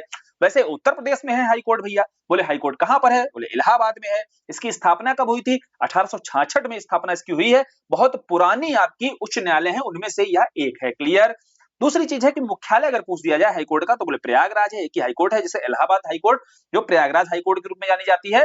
एक खंडपीठ भी है उत्तर प्रदेश में जो आपकी लखनऊ में मौजूद है, ठीक है। ये हो गई एकदम बेसिक जानकारी उत्तर प्रदेश में उच्च न्यायालय से संबंधित। अब इसके प्रमुख क्षेत्राधिकार देखते हैं। देखो क्षेत्राधिकार में अगर आपसे बोला जाए, पहला है आपका मौलिक क्षेत्राधिकार। मौलिक क्षेत्राधिकार क्या है? ये भी हम लोग पढ़ चुके हैं। देखो पीटी वाला जो नॉलेज है, ध्यान रखना, पीटी ऐसा नहीं है कि पीटी और मेंस का कोई बहुत अलग अलग। पीटी में ये तो पढ़े होगे ना कि मौलिक क्षेत्राधिकार होता है, अपीलिएट अधिकार होता है, उसके आर्टिकल याद करते रहते होगे। यहाँ आर्टिकल को मेंशन कर दो, जहां पर याद आ रहा है तो आर्टिकल को मेंशन कर दो, नहीं याद आ रहा है तो एटलीस्ट उसके अधिकार या उसके क्षेत्राधिकार तो पता होने चाहिए। तो यहाँ पहला जैसे दिया हुआ है मौलिक क्षेत्राधिकार, अर्थात जो मौलिक अधिकार होते हैं इनका यदि उल्लंघन हो रहा है तो रिट जारी करने का, जो हमें पता है कि संविधान में अनुच्छेद 32 है जो सर्वोच्च न्यायालय को यह अधिकार देता है कि आप मौलिक अधिकार अगर आपके हनित हो रहे हैं, अर्थात हनन उनका हो रहा है, तो आप डायरेक्ट कहां जा सकते हो? सुप्रीम कोर्ट जा सकते हो। अब मान लो कोई सुप्रीम कोर्ट नहीं जाना चाहे, इलाहाबाद के पास में ही घर हो, तो उसके अगर मौलिक अधिकार का हनन हो रहा है तो कहां जा सकता है? बोले वो सीधा हाईकोर्ट भी जा सकता है। और इसके लिए है आर्टिकल 226, पढ़ते हो कि नहीं पढ़ते हो? तो वही है इसका जो क्षेत्राधिकार है, मौलिक क्षेत्राधिकार कहलाता है, ठीक है, समझे। दूसरा है अपीलीय अधिकार। देखो अपीलीय अधिकार क्या होता है? जैसे जो आपकी हाई कोर्ट है इसके नीचे आपकी सेशन कोर्ट होती है, डिस्ट्रिक्ट कोर्ट होती है, ठीक। और वैसे ही जो सुप्रीम कोर्ट है, तो हाई कोर्ट में अगर कोई निर्णय आता है तो उसकी अपील करने कहां जाओगे? सुप्रीम कोर्ट जाओगे। अब सेशन कोर्ट और डिस्ट्रिक्ट कोर्ट में अगर कोई मामला है, चल रहा है, उस पर कोई डिसीजन दे दिया गया, बोले अंतिम निर्णय नहीं होता है। अंतिम निर्णय क्या होता है? इसके बाद भी अपील आप कहां कर सकते हो? हाई कोर्ट में कर सकते हो। तो बोला ना कि अपीली क्षेत्राधिकार है, बिल्कुल है। फिर प्रशासकीय, यहां पर थोड़ा सा अलग है ये सुप्रीम कोर्ट से हाई कोर्ट। कैसे? प्रशासकीय, यहां पर एडमिनिस्ट्रेशन भी इसके हाथ में होता है, पढ़े हो ना? एडमिनिस्ट्रेशन हाथ में मतलब जो उत्तर प्रदेश में आपकी अधीनस्थ सेशन कोर्ट या डिस्ट्रिक्ट कोर्ट होती हैं, वहां पर जो एडमिनिस्ट्रेशन में आपकी प्रशासनिक कोई नियंत्रण अगर रखना होता है या प्रशासनिक नियुक्तियां जो की जाती हैं वो किसके द्वारा होती हैं? बोले हाई कोर्ट के द्वारा की जाती हैं। जैसे एग्जांपल के तौर पर एक एग्जाम तो देखते ही होगे, पीसीएसजे सुना होगा ना, तो बस वो पीसीएसजे जैसे एग्जाम के माध्यम से ही यहाँ पर जितनी प्रशासनिक नियुक्तियां हैं वो की जाती हैं। कहां की जाती हैं? जो लोअर कोर्ट होती है, हाई कोर्ट से नीचे लोअर कोर्ट, वहां को लेकर के प्रशासकीय आपका क्षेत्राधिकार भी उसके पास होता है, ठीक है। तीनों राइट क्लियर हो गए। पहला मौलिक, दूसरा अपीली, तीसरा प्रशासकीय। कीवर्ड पकड़ने हैं, कीवर्ड अगर पकड़ में आ गए उसके बाद लिखने में कठिनाई नहीं है। चौथा सलाहकारी। देखो राज्यपाल के द्वारा कोई विधि प्रश्न होता है, विधिक प्रश्न होता है, उस पर भी सलाह देने का कार्य कौन करता है? बोले हाई कोर्ट करता है। जैसे वहां पर 143 तो पता ही है ना कि अगर राष्ट्रपति पूछता है कोई तो कौन सलाह देता है? बोले राष्ट्रपति अगर पूछेगा तो सुप्रीम कोर्ट सलाह देता है। उसके भी दो मामले हैं अलग अलग, ठीक, कहां बाध्यकारी कहां नहीं है। क्लियर? तो ऐसे यहाँ पर हाई कोर्ट के द्वारा राज्यपाल को सलाह दी जाती है अगर पूछा जाता है उससे कोई विधिक प्रश्न। ठीक है, समझ में आ गया? क्षेत्राधिकार क्लियर हो गए हाईकोर्ट के। अब हाईकोर्ट के क्षेत्राधिकार के साथ क्या यहाँ चुनौतियां नहीं मौजूद हैं? बिल्कुल है भैया। हमारी जुडिशरी के ऊपर कुछ सवाल उठाए जाते हैं, जिसमें पहला सवाल तो पारदर्शिता का ही है कि एक बात बताओ, हर जगह पारदर्शिता की बात करती रहती है हमारी जुडिशरी, क्या खुद उस संस्था में पारदर्शिता दिखाई देती है, ट्रांसपेरेंसी है? और अगर नहीं है तो क्या जरूरत नहीं है? बिल्कुल जरूरत है, क्योंकि जितनी स्वतंत्र होनी चाहिए न्यायपालिका उतनी ही आपकी निष्पक्ष भी होनी चाहिए न्यायपालिका, ठीक है। उसके साथ जो भाई भतीजावाद, इस पर भी आरोप लगते रहते हैं और इस पर एनजेएसी एक्ट आया, उसको भी गैर कानूनी बता दिया गया, असंवैधानिक बता दिया गया, ठीक है। तो इसके चलते क्या है, जो भाई भतीजावाद है उसका कारण क्या है? क्योंकि बहुत ज्यादा भाई भतीजावाद जो नेपोटिज्म है इसमें पाया जाता है, सीधी सी बात है, जुडिशरी में छुपा नहीं है। जिसके चलते कई न्यायाधीश रिश्तेदार वकील है ना, कई न्यायाधीश के रिश्तेदार क्या है? बोले वकील हैं, करोड़पति बन गए हैं, क्योंकि यहाँ बहुत भाई भतीजावाद। और जो जजेस वाली परंपरा है उसमें भी एक ही परिवार के लोग जो है सारे जजेस वाली परंपरा में आगे बढ़ते चले जा रहे हैं। तो ये जो है प्रमुख रूप से मौजूद है, आपकी पारदर्शिता की कमी है, भाई भतीजावाद है, अंडर ट्रायल बंदी। ये क्या है भैया, देखो बहुत सारे लोग होते हैं जो अभी अंडर ट्रायल अर्थात उन्हें सजा नहीं दी गई, पता नहीं कि दोषी हैं कि नहीं है, उन पर अंडर ट्रायल मामला चल ही रहा है और वो बिना सजा के ही जेल में कई वर्षों से पड़े हुए हैं। ठीक है, कई वर्षों तक 15-15 साल हो जाते हैं वो जेल में ही पड़े हुए हैं। तो ये एक बहुत बड़ी चुनौती है हमारी उच्च न्यायालय के सामने। इसके बाद लंबित मामले, देखो इस पर डेटा भी है कि 63 लाख से ज्यादा ऐसे मामले हैं जो अपने आप में अभी लंबित हैं, पेंडिंग पड़े हुए हैं। तो ये पेंडिंग मामले जल्दी से जल्दी निपटाए जाएं, अर्थात जो जजेस वगैरह की जो कमी है उस कमी को भी पूरा किया जाए। और वो कमियां कैसे हैं, यहाँ एक प्रमुख चुनौती निकल कर और आई कि न्यायाधीशों की कमी, क्योंकि भैया एक न्यायाधीश की एक लिमिटेड ही तो क्षमता होगी ना मामले सुनने की, तो न्यायाधीशों की संख्या बढ़ाने की जरूरत है, क्योंकि 63 लाख से ज्यादा तो मामले क्या है भैया, पेंडिंग पड़े हुए हैं। अब वैसे देखा जाए तो न्यायाधीशों को लेकर के स्वीकृत कितने हैं, 160, लेकिन हैं कितने, कार्यरत हैं 95। ठीक है, तो ये देखो चुनौतियां हैं, चैलेंजेस हैं, और इन चैलेंजेस को अब देख लो भैया, वे फॉरवर्ड जब देना है उच्च न्यायालय पर आएगा, चुनौतियों पर प्रश्न आएगा, तो आपको जब वे फॉरवर्ड देना है समाधान, तो इन्हीं पॉइंट्स पर ही आपको समाधान जनरेट कर देना है। ठीक, क्लियर हो गया, समझ में आ रहा है। देखो भाई, ये प्रश्न जो आपके एग्जाम में आए हुए हैं, एक तो मुख्य सचिव की भूमिका पर प्रश्न आया था। देखो मुख्य सचिव साहब का रोल अगर बताओगे तो क्या पता नहीं कि मुख्य सचिव साहब का दायित्व क्या होता है ना, क्यों मुख्य सचिव साहब की नियुक्ति की जाती है, कहां पर बैठे हुए हैं, बोले प्रशासनिक इकाई में सबसे सर्वोच्च पर, सुप्रीम एपेक्स बॉडी के रूप में बैठे हुए हैं मुख्य सचिव साहब। ठीक है, तो इनका रोल क्या होगा, जो प्रशासन का प्रमुख रोल है, जो लोक सेवक का प्रमुख रोल है, वही तो रोल इनका होगा। लिखने में कठिनाई होगी, बोले सुशासन को केंद्र में रखना है, शासन के स्तर पर जितनी नीतियां बनाई जा रही हैं उनको नीचे तक अच्छे से इंप्लीमेंट करना है, सभी विभागों में समन्वय बनाकर रखना है, तभी तो जाकर के मुख्य सचिव साहब का रोल आप बता पाओगे। क्लियर, समझ में आया, कठिनाई हुई नहीं हुई ना, क्योंकि समझ एक बार बन गई तो कठिनाई नहीं होगी, कोई क्वेश्चन आएगा, बस एक बार जोड़ना है, इंटरलिंक करना है कि इस टॉपिक से ये रिलेट कर रहा है क्वेश्चन। भाषा भाषा बदल सकती है पर आपका अप्रोच नहीं बदलना चाहिए। फिर है दूसरा क्वेश्चन किस पे है, बोले अगला क्वेश्चन है, यदि दूसरा सदन पहले सदन से सहमत है तो इस कथन के प्रकाश में क्या कहना है, उत्तर प्रदेश विधान परिषद की उपयोगिता। अभी हम लोग इसको आगे देख लेंगे कि विधान परिषद की उपयोगिता पर यहाँ पर प्रश्न है। देखा तो है शायद पीछे, हाँ ये तो हो चुका है। तो विधानसभा विधान परिषद जब देखे थे हम लोग, तो जो विधान परिषद के पक्ष में तर्क दे रहे थे तो उनके बारे में बताना है, फिर जो विपक्ष वाले हैं कि नहीं होना चाहिए वो भी हम लोग बताए थे, सीखे थे ना। तो बस यही देखो प्रश्न है, उस पर उपयोगिता पर चर्चा करनी है, तो पक्ष और विपक्ष में तर्क देना है, अंततः क्या करना है, बोले समन्वय के साथ विधानसभा के साथ में कार्य करना है, क्योंकि यहाँ विधान परिषद के उत्साधन की मांग नहीं हो रही है। ठीक, पिछला लेक्चर अगर नहीं देखे होगे तो भी नहीं समझ में आएगा। अब देखो अगला क्वेश्चन एक आया 23 में, महाधिवक्ता की नियुक्ति प्रक्रिया और उसके कर्तव्यों का आलोचनात्मक परीक्षण करना है, समीक्षा करनी है। तो बताओ भैया, जो इसके कर्तव्य हम लोगों ने देखे, जो इसका भूमिका है, रोल है, क्यों लाया गया, ये समझ लिया हमने। उसके बाद क्या चैलेंजेस मौजूद हैं, उन्हीं की समीक्षा करते हुए आपको कंक्लूड कर देना है, वे फॉरवर्ड देते हुए, हो जाएगा ना। फिर आ जाओ, अगला है उच्च न्यायालय पर आया कि उत्तर प्रदेश के राज्य उच्च न्यायालय के गठन और क्षेत्राधिकार, एक एक क्षेत्राधिकार भी पढ़ाया है चारों, ठीक है, पीछे बताया है, तो क्षेत्राधिकार की विवेचना करनी है, और जो चैलेंज है आप बता सकते हो शॉर्ट में, बाकी प्रमुख रूप से फोकस कहां पर करना है, क्षेत्राधिकार की विवेचना करनी है। क्लियर। फिर अगला क्या है, बोले अगला है लोक सेवा आयोग की भूमिका। लो भाई, लोक सेवा आयोग का रोल, इसमें तो भाई हंसते हंसते पेट फूल गया होगा कि लोक सेवा आयोग का जो रोल है ये तो कतई एकदम पता ही है, और लोक सेवकों के स्वतंत्र और निष्पक्ष रहने के समक्ष चुनौतियां क्या हैं, बोले जो चैलेंजेस इसके सामने, मतलब रोल मतलब है जो उसको कार्य दिए गए, उन कार्यों का निर्वहन कर रहा है कि नहीं कर रहा है, उसमें आपको बताना है कि चुनौतियां कौन कौन सी मौजूद है। तो सारी चुनौतियां भी हमने देख ली, और फिर आपको वे फॉरवर्ड में समाधान बता देना है, इतना स्कोप रहता है 12 नंबर के क्वेश्चन में। ठीक है, तो ये भी प्रश्न हम लोगों ने पूरा देख लिया। तो जितने क्वेश्चन हमारे एग्जाम में हम लोगों के आए वो समझ लिए, ठीक, जितने प्रीवियस ईयर में टॉपिक से आए हैं, और टॉपिक को अच्छे से देख लिया। अब जैसे यहाँ पर एक अप्रोच है आंसर राइटिंग का कि मुख्य सचिव की भूमिका पर आ गया सीधा सीधा, तो मुख्य सचिव साहब आपको पता होना चाहिए कि वरिष्ठतम क्या होते हैं, प्रशासनिक अधिकारी होते हैं राज्य के। सबसे एपेक्स लेवल पर जो प्रशासनिक अधिकारी हैं वो क्या है, बोले वो आपके चीफ सेक्रेटरी होते हैं। तो चीफ सेक्रेटरी साहब क्या करते हैं, बोले जो सीएम साहब बैठे हुए हैं, जो उनका मंत्री परिषद है, इसके प्रमुख सलाहकार भी होते हैं। ठीक है, समझे। तो ये आपके क्या है, बोले ये तो आपके अस्थायी आपकी कार्यपालिका है।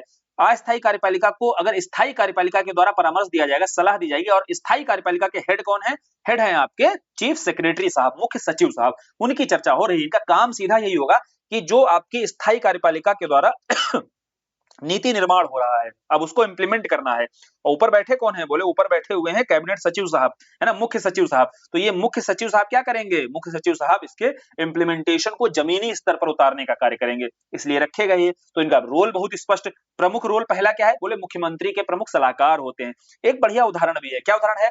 जब हमने देखा कि वैश्विक निवेश सम्मेलन जो हुआ, जब बैठक होती है, इसके बाद उत्तर प्रदेश को 33 लाख से ज्यादा का जो निवेश प्राप्त हुआ, बोले इन्होंने सलाह दी मुख्यमंत्री साहब को, देखो उत्तर प्रदेश जो मुख्य धारा से कटा हुआ है, बीमारू जैसा स्टेट बना हुआ है, इसके पीछे सबसे बड़ी चुनौती जानते हैं क्या है? बोले क्या? बोले है पैसा, बोले फंड। लोग फंडिंग करना ही नहीं चाहेंगे। बोले फंडिंग करने के लिए क्या करना होगा? बोले लॉ एंड ऑर्डर आपको अच्छा रखना पड़ेगा, वो आपने रख लिया है, ठीक है बाबा जी।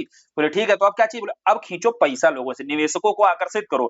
आकर्षित करने के संदर्भ में ही एक समिट बिठाओ आप, ठीक है। बोले लखनऊ में करो समिट, बुलाओ सबको, और यहाँ पर निवेशकों को बताओ कि आप उत्तर प्रदेश में निवेश करेंगे तो देखिए आपको क्या क्या बेनिफिट होगा। इसके चलते निवेशक को आकर आकर्षित लगेगा। और ये सलाह कौन दे रहा है? मुख्य सचिव साहब दुर्गा शंकर मिश्र जी उस समय मुख्य सचिव थे, इन्होंने सलाह दी थी। एक बढ़िया उदाहरण भी आप दे सकते हो यहाँ पर। फिर प्रशासन का एक शीर्ष अधिकारी होता है, मालूम ही है, मंत्री स्तरीय जो सचिवालय है, सॉरी मंत्रिपरिषद सचिवालय के भी प्रमुख होते हैं। जितने डिपार्टमेंट्स हैं इनके बीच में कोऑपरेट अच्छे से करना, मॉनिटरिंग करके रखना, ये भी किसका रोल है? इन्हीं का ही। केंद्र और राज्य के बीच में समन्वय बनाकर रखना, ठीक है। साथ ही साथ जो भ्रष्टाचार है इस पर नियंत्रण, प्रशासनिक जो पारदर्शिता है, ये सारे कार्य, ये सारा रोल किसका होता है? ये सारा रोल आपका कैबिनेट सचिव या मुख्य सचिव साहब का होता है यहाँ पर, ठीक क्लियर। तो भूमिका बताने में कठिनाई बिल्कुल नहीं होगी ना। अब आगे चलें, अगले टॉपिक देखें अपने। अगले टॉपिक कौन से हैं? देखो भैया वो वाले टॉपिक हमने देख लिए जो लोक सेवाओं से जुड़े हुए हैं, उच्च न्यायालय भी देख लिया। देखो थोड़ा भले लेंदी हो जाए, ठीक, थोड़ा लंबा हो जाए, लेकिन टॉपिक सारे एक से एक क्रीम वाले हैं। खूब क्वेश्चन इनसे पूछे जाते हैं, बढ़िया से करना है एकदम मजे से। और आज ऐसे कर लेना है कि इस टॉपिक पर अब पूछो तुम प्रश्न कितने भी घुमावत करके, कैसे भी अपने पास कंटेंट हो जाएगा। और पूरा कंटेंट देखो आपको टेलीग्राम पर दे ही दिया गया है। बढ़िया से पढ़ो इसको, अच्छे से रिवाइज करो लेक्चर को, एक बार नहीं 2 बार देखो और रिवीजन करते रहो, धड़ाधड़ रिवीजन करते रहो एकदम, जितना मैक्सिमम आप आउटपुट दे सकते हो। दूसरी चीज है कि जो भी मेंस वगैरह दे रहे हैं, अभी बहुत पैनिक अगर बना हुआ है उनके साथियों के साथ में, तो उनको शेयर वगैरह करते चला करो, ठीक है।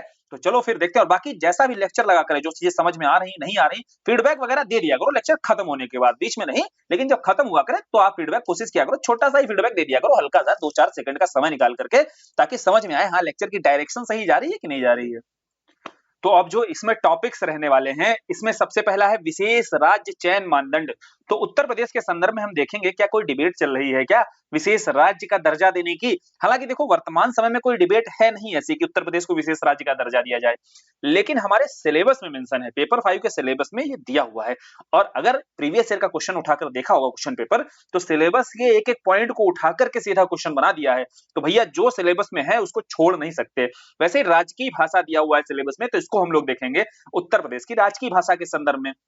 फिर आकस्मिक निधि और समेकित निधि दिया हुआ है, यानी कि जो कंसोलिडेटेड फंड है हमारे यहाँ पर, इसको समझेंगे। जो आकस्मिक निधि है इसको देखेंगे, है ना, क्या प्रावधान है, जैसे राज्य की या केंद्र की, उसके स्तर पर जो हम लोग पढ़ते हैं चीजें, वही यहाँ पर देखनी कुछ अलग नहीं है। राजनीतिक दल जैसे हमारे सिलेबस में मेंशन है यह टॉपिक, तो इसको जानेंगे भी।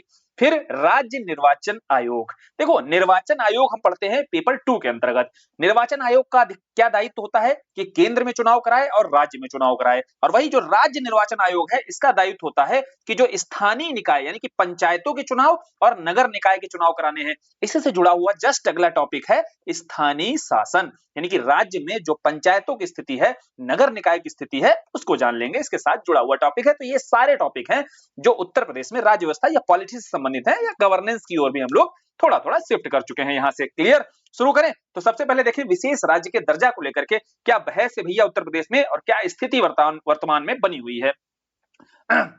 अब इसकी जो शुरुआत कर सकते हो, शुरुआत सबसे बढ़िया से बताना है कि अगर आपसे पूछा जाए विशेष राज्य का जो दर्जा दिया गया है, प्रमुख रूप से जैसे 11 के आसपास राज्य हैं जिन्हें स्पेशल कैटेगरी में डाला गया है। अब स्पेशल कैटेगरी में डाला गया है, क्या ऐसा हमारे संविधान में है? तो बताना है, सीधा सीधा एकदम बताना है कि संविधान में इसकी कोई चर्चा नहीं की गई थी, कोई ऐसा प्रावधान नहीं है। आगे चलकर बहुत सारे कमीशन जैसे कई राष्ट्रीय आयोग बनते हैं, योजना आयोग उसमें से एक प्रमुख रहता है, जिसने बताया कि कुछ राज्य ऐसे हैं जो थोड़े ज्यादा पिछड़े हुए हैं, कुछ राज्य ऐसे हैं जो थोड़े कम पिछड़े हुए हैं। तो जो थोड़े कम पिछड़े हुए हैं उनको थोड़ा सा पुश करने की जरूरत है। पुश करने के लिए उनको स्पेशल कैटेगरी में डालो। बोले स्पेशल कैटेगरी में डाल तो देंगे, डालने के लिए कुछ तो पैरामीटर होने चाहिए। बोले हाँ, तो हमें सबसे पहले जानना चाहिए कि क्या पैरामीटर है। दूसरा, चलो जिनको हम स्पेशल स्पेशल कैटेगरी में डाल देंगे, विशेष राज्य का दर्जा दे देंगे, क्या उनको कुछ बेनिफिट होगा? बोले बिल्कुल होगा, ऐसे ही थोड़ी ना डाल देंगे हवा में। तो आओ हम समझते हैं एक एक करके कि क्या उसके पैरामीटर रखे गए और क्या उससे लाभ होने वाला है। तो पैरामीटर आपको बताना है कि वो पहाड़ी या दुर्गम क्षेत्र, यानी कि इनमें से ये प्रमुख आपके पैरामीटर बना दिए गए, मानक बनाए गए। इन मानकों में कौन कौन से राज्य आ रहे हैं, देख लो भैया कौन से राज्य आते हैं इन मानकों पर उतरते हैं, तो उनको आप स्पेशल स्टेट का दर्जा दे सकते हो। फिर देखेंगे क्या उत्तर प्रदेश हमारा इन किसी मानकों पर खरा उतरता है।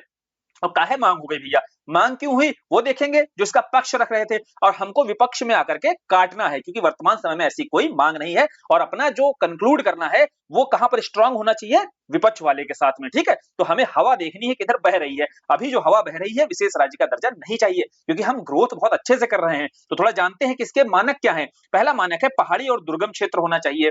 ठीक है, बोले उत्तर प्रदेश के मामले में यही समझते चलते हैं ना। बोले हाँ भैया, मिर्जापुर सोनभद्र वाला क्षेत्र बुंदेलखंड कैसा है, बोले पहाड़ी दुर्गम क्षेत्र है। दूसरा है निम्न जनघनत्व और जनजातीय आबादी का बड़ा हिस्सा रहना चाहिए। ठीक है, इसमें थोड़ा सा पीछे है, ये वाला जो मानक है ये नहीं दिखाई देता है। फिर पड़ोसी देश के साथ सीमा, बोले ये भी है। नेपाल के साथ सीमा कौन बनाता है, बोले उत्तर प्रदेश। ठीक, उसके बाद आर्थिक और ढांचागत पिछड़ापन, बोले ये भी है। कैसे, अभी नहीं है लेकिन ये भी था जब मांग हो रही थी, क्योंकि हम उत्तर प्रदेश कहां पर थे, बोले उत्तर प्रदेश बीमारू में हमें इसे काउंट किया जाता था, पिछले लेक्चर में देखा था ना। तो बीमारू में क्या था, उत्तर प्रदेश भी था। फिर राज्य जो वित्त है उसकी अव्यवहारिक प्रवृत्ति, ये तो ठीक है, तो वित्त को लेकर तो समस्या हर स्टेट के साथ में है। अब क्लियर तरीके से समझ में आया कि जो मानक बनाए गए, क्यों इन मानकों के आधार पर उत्तर प्रदेश से मांग उठी। अब बोले इसके फायदा क्या है, आखिर अगर हम स्पेशल स्टेट में डाल दिए जाएंगे तो उसका लाभ क्या होगा। लाभ देखो, सबसे पहले स्कीम दो तरीके की होती है, एक होती है सेंटर सेक्टर स्कीम, एक होती है सेंटर स्पॉन्सर्ड स्कीम। केंद्र क्षेत्र की योजना, केंद्र प्रायोजित योजना। केंद्र जो प्रायोजित अर्थात जो स्पॉन्सर की जा रही है केंद्र के द्वारा, उस स्कीम में एक हिस्सा लगाती है केंद्र सरकार, एक लगाती है राज्य सरकार। तो वहां पर सामान्यतः क्या होता है, 60 और 40 का रेशियो रहता है सेंटर और स्टेट के बीच में। लेकिन अगर वो स्टेट स्पेशल कैटेगरी पा गया तो वहां 90 पैसा 100 में से कौन लगाए, देखो 100 रुपए में से 90 रुपए कौन लगाएगा, बोले 100 में से 90 रुपए तब केंद्र सरकार लगाएगी, मात्र उस राज्य को 10 रुपया लगाना होगा। पहला लाभ समझ में आया, सीधा सीधा। बोले केंद्र प्रायोजित योजना में केंद्र को 90% वहन करती है इस मामले में। ठीक है, साथ ही जो आपका इंपोर्ट यानी कि सॉरी जो आपका उत्पाद शुल्क होता है, बोले कोई भी उत्पादन किया जाएगा वहां पर तो उस पर छूट दी जाएगी। तो यहाँ इसके थ्रू क्या होगा, निवेश, निवेशक कहां पैसा लगाएगा, बोले जहां उसका उत्पाद शुल्क छूट मिलेगी, क्योंकि प्रॉफिट ज्यादा होगा। ठीक है, तो यहाँ पर निवेश बढ़िया मिलेगा। फिर जो केंद्रीय अनुदान है, सेंटर के स्तर से जो ग्रांट दिया जाता है बहुत ज्यादा, उसमें प्रायोरिटी दी जाती है इन सारे स्टेट को। ठीक है, उसके बाद में एक चीज और फिक्स की गई है कि जो भी केंद्र का कुल बजट होता है, ठीक है, उस बजट में राज्यों के विकास के लिए, हमने देखा ना कि एक बहुत बड़ा हिस्सा जो है राज्यों के डेवलपमेंट पर खर्च किया जाता है केंद्र के द्वारा, तो उसमें 30% जो है इन राज्यों के डेवलपमेंट के लिए फिक्स किया गया है। इससे ज्यादा हो जाए तो ठीक है, लेकिन कुल बजट का 30% तो यह आपकी इन्हीं स्पेशल जो कैटेगरी वाले स्टेट हैं उन पर खर्च किया जाएगा। ठीक, साथ ही साथ सीमा कर और आयकर कई सारी छूट और दी जाती है टैक्सेस वगैरह में। तो ये भैया इतने प्रॉफिट हैं तो कोई राज्य क्यों नहीं चाहेगा कि उसको स्पेशल कैटेगरी में डाला जाए। और बेसिकली ऐसा नहीं कि हर स्टेट को उठाकर के स्पेशल स्टेटस नहीं दे देना है, स्पेशल स्टेटस उसी को देना है जो थोड़े से कंपैरेटिवली अन्य राज्यों की तुलना में पिछड़े हैं। इसके चलते वर्तमान समय में 11 हैं ऐसे जिन्हें पिछड़े राज्य, या फिर ऐसा देखा जाए विशेष, जो हम 371 पढ़ते हैं ना, 371 ए बी सी डी, ये सब क्या है आपके विशेष राज्य का, इनको कुछ मामलों में दर्जा दिया गया है। ठीक है, अब इसके बाद देखते हैं पक्ष में जो यूपी के संदर्भ में तर्क देंगे, तो वही जो इसके पैरामीटर थे उन पर ही देखो यहाँ पर सारे पक्ष में तर्क दिए जाते हैं कि भैया पिछड़ापन है, बीमारू में आते हैं, देखो सीमा भी अंतरराष्ट्रीय है नेपाल के साथ में, और हमारा जो मूलभूत आवश्यकताएं हैं उनसे पूर्वी क्षेत्र हो या फिर आपका बुंदेलखंड क्षेत्र हो, ज्यादातर ये मुख्य धारा से कटे ही रहे, दुर्गम क्षेत्र भी हमारे पास सोनभद्र और मिर्जापुर जैसे मौजूद हैं।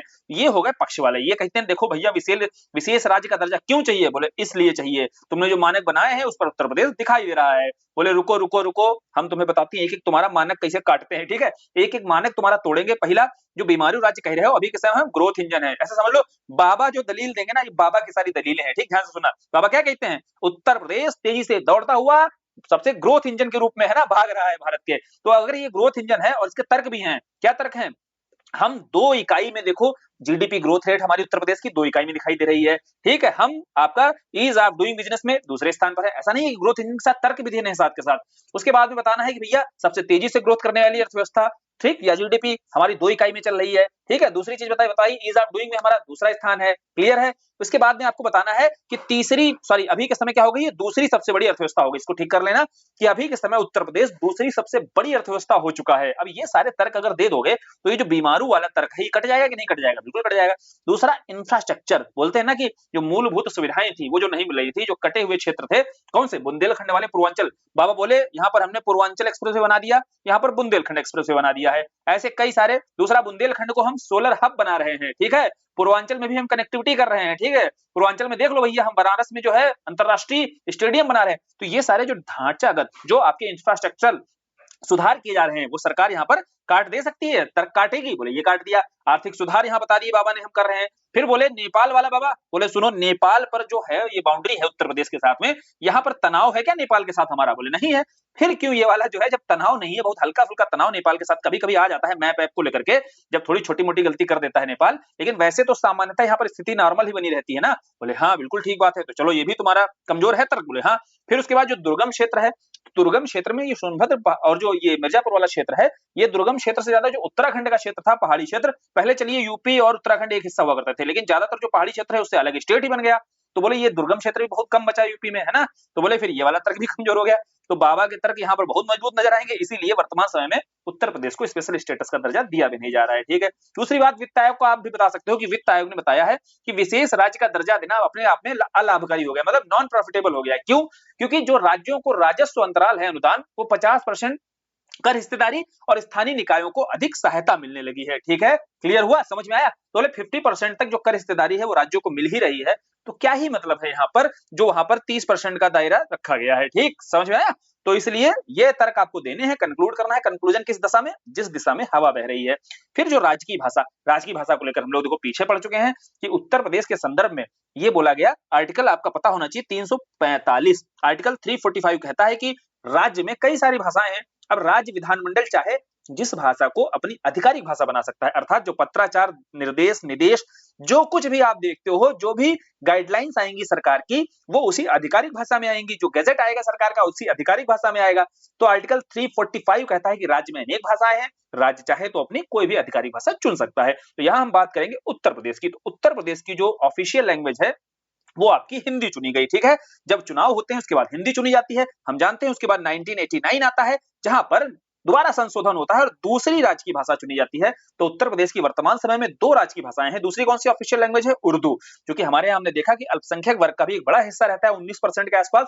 तो इसीलिए जो पत्राचार की भाषा है दूसरी कौन सी बनाई गई? उर्दू बनाई गई। तो हिंदी और उर्दू 2 प्रमुख भाषाएं हैं। राज्य विधानमंडल के द्वारा इन भाषाओं को घोषित किया जाता है, चुना जाता है। क्लियर हो गया?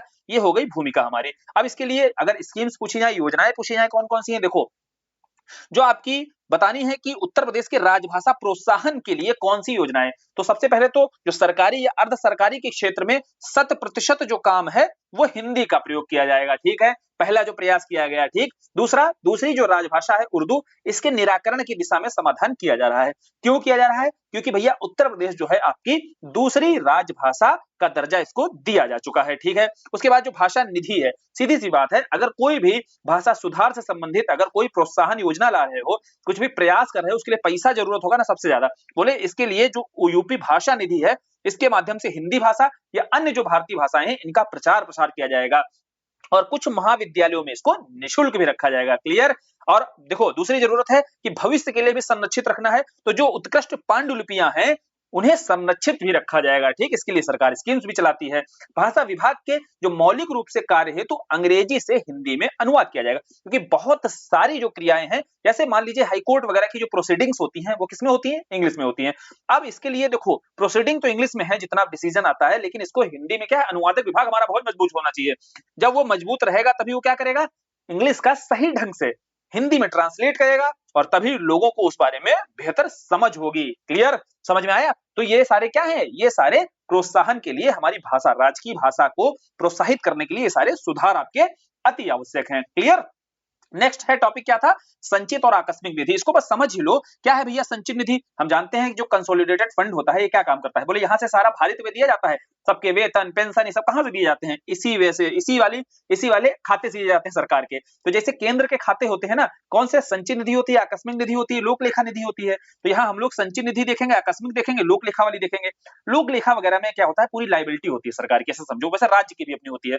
तो बोले राज्य की एक लाइबिलिटी होती है, जो अपनी बचत का पैसा जमा करता है ना व्यक्ति, जो प्रीमियम देता रहता है, वो सब लोक लेखा निधि में होता है, ठीक है, पब्लिक अकाउंट जो होता है।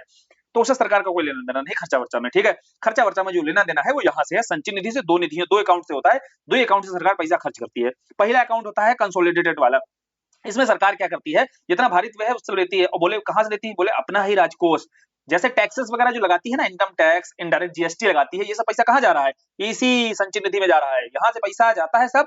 और यहाँ से फिर सरकार जो खर्च करना होता है या फिर बजट वगैरह के लिए जो पैसा चाहिए होता है वो कहां से जाता है, वो सब संचित निधि से जाता है, ठीक है। समझे, जो बजट में अलग अलग विभाग को पैसा दिया जाता है, तो इसीलिए हमने देखा था कि एक अप्रोप्रिएशन बिल आता है, और अंततः जब अप्रोप्रिएशन बिल पारित हो जाता है, विनियोग विधेयक, तो विनियोग विधेयक के बाद ही क्या होता है, यहाँ से पैसा निकल पाता है। तो वही जो अकाउंट होता है वही आपका संचित निधि कहलाता है।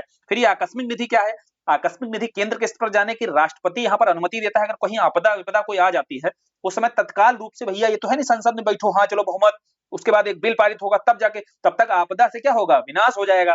इसीलिए वहां तत्काल पैसे की जरूरत होगी, तो तत्काल जो पैसे के लिए आकस्मिक निधि होती है। घर पर भी होता है ना, गुल्लक रहती है कि नहीं तत्काल के लिए, बैंक तो जाओगे नहीं।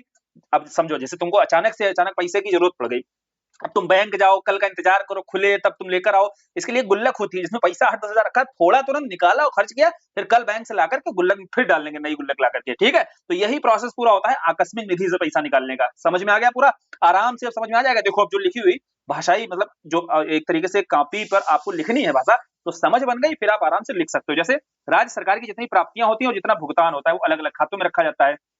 ये तीन प्रमुख आपकी निधि होती हैं। आर्टिकल 266 आपका संचय निधि है, 266 आपका लोक लेखा भी है, और वही 66A आपका, ठीक है, और वही आपका आकस्मिक निधि के लिए 267 है। तो ये तीन प्रमुख अकाउंट हैं, जिसमें संचय निधि हमने देख लिया कि तीन भाग होते हैं, जिसमें पहला राजस्व का होता है, दूसरा ऋण का होता है, तीसरा पूंजी का होता है। यह तीन रूप से, प्रमुख रूप से आपके संविधान में तीन खाते हैं, तीन कैटेगरी बनाई गई है, जहां सरकार का पैसा रखा रहता है और कैसे खर्च होता है ये समझ में आया। आकस्मिक निधि क्या है, बोले अचानक से अगर पैसा आकस्मिक रूप से कहीं जरूरत है, खर्च करना है, तो वहां पर आकस्मिक रूप से यहाँ राज्यपाल की अनुमति, वहां जैसे राष्ट्रपति की अनुमति, यहाँ राज्यपाल की अनुमति के माध्यम से यह पैसा निकाला जा सकता है। आगे फिर विधानमंडल यहाँ जो पैसा निकाला धीरे से रख देती है, ठीक, निकाल करके कंसोलिडेटेड फंड से पैसा निकालेगी और यहाँ रख देगी, जितना लियो चुपचाप रख दो। लोक लेखा क्या होता है, पहले बताया कि देता मतलब लाइबिलिटी, यहाँ सरकार की लाइबिलिटी होती है, जनता का बचत का जो पैसा होता है, प्रीमियम वगैरह का पैसा जो लेती है, वो सब यहाँ लोक लेखा निधि में रखा रहता है, ठीक। तीनों निधियां क्लियर हो गई, जो अपने सिलेबस में दिया हुआ तीनों क्लियर। अब इस पर जो प्रश्न बनेगा आराम से लिख लोगे। अब अगला टॉपिक क्या था, राजनीतिक दल दिया हुआ था।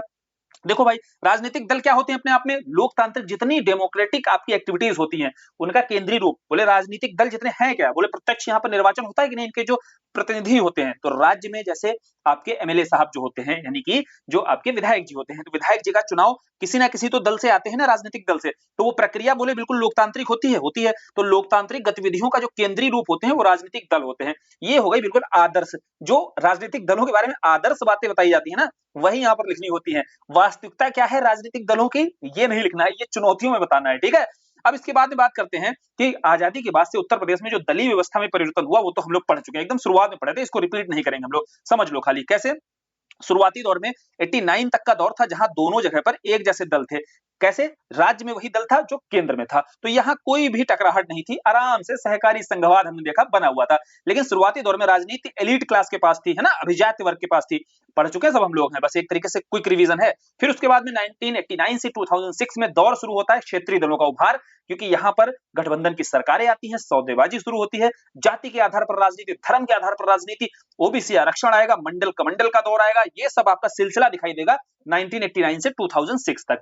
2006 यानी कि 2007 का दौर आएगा, यहाँ से सोशल इंजीनियरिंग शुरू हो जाएगी।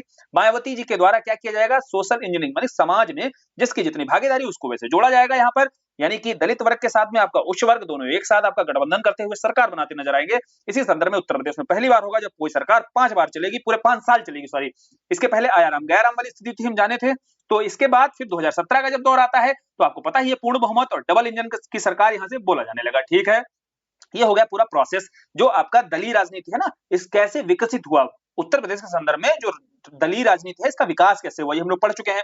क्षेत्रीय दल का महत्व क्या होता है, सीधी सी बात है, जब क्षेत्रीय दल 1989 के बाद में उद्भव इनका हो रहा था, सपा बसपा जैसे दल आ रहे थे निकल करके, तो ये क्षेत्रीय जो आकांक्षाएं हैं, ठीक है, क्षेत्रीय महत्वाकांक्षा, क्षेत्रीय मुद्दों को इन्होंने उठाना शुरू किया, तो ये क्षेत्रीय आकांक्षाओं के व्यक्ति के रूप में जाने जाएंगे। संघीय ढांचा मजबूत होगा, क्यों? क्योंकि भैया देखो, केंद्र की निरंकुशता कम होगी जब आपका क्षेत्रीय आकांक्षाओं को ध्यान में दिया जाएगा, ठीक है, क्षेत्र की महत्वाकांक्षाओं में ध्यान में रखा जाएगा, तभी संघ की जो संघीय ढांचा फेडरल स्ट्रक्चर यही होता है ना, कि आपको राज्यों को भी ऑटोनॉमी देनी है और आपको केंद्र को भी पर्याप्त स्वतंत्रता देनी है, ठीक, तो केंद्र को मजबूत रखना है, राज्य को ऑटोनॉमी भी देनी है, वही आपका संघीय ढांचा है भारत के संदर्भ में, वह भी मजबूत होता है। गठबंधन की राजनीति का आधार तैयार होगा।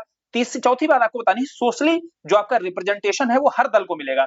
एक पार्टी जैसे मान लीजिएगा दलित वर्ग का प्रतिनिधित्व कर रही है, तो उसको पॉलिटिकली आप समझिएगा एम्पावर करेगी कि नहीं करेगी, हालांकि कितना किया कितना नहीं किया वो अलग चीज है, लेकिन आप समझो जिस उद्देश्य से ये राजनीतिक दल बने थे, तो एक समाज का एक वर्ग इस माध्यम से राजनीतिक रूप से तो मजबूत होगा। वैसे ही आपका जो ओबीसी वर्ग के लिए अगर कोई पार्टी आ रही है उस जाति के लिए, तो उस जाति को पॉलिटिकली एम्पावर करने के लिए लाई गई थी, किया कितना वो अलग चीज है, लेकिन लाई क्यों गई थी समझ गए हो। तो ये होता है क्षेत्रीय दलों का महत्व। लेकिन चुनौतियां वही बताने की, भैया चुनौतियां क्या है, बोले सबसे बड़ी चुनौती है केवल जाति के आधार पर राजनीति, एक संकीर्ण राजनीति शुरू हो जाएगी, ठीक है।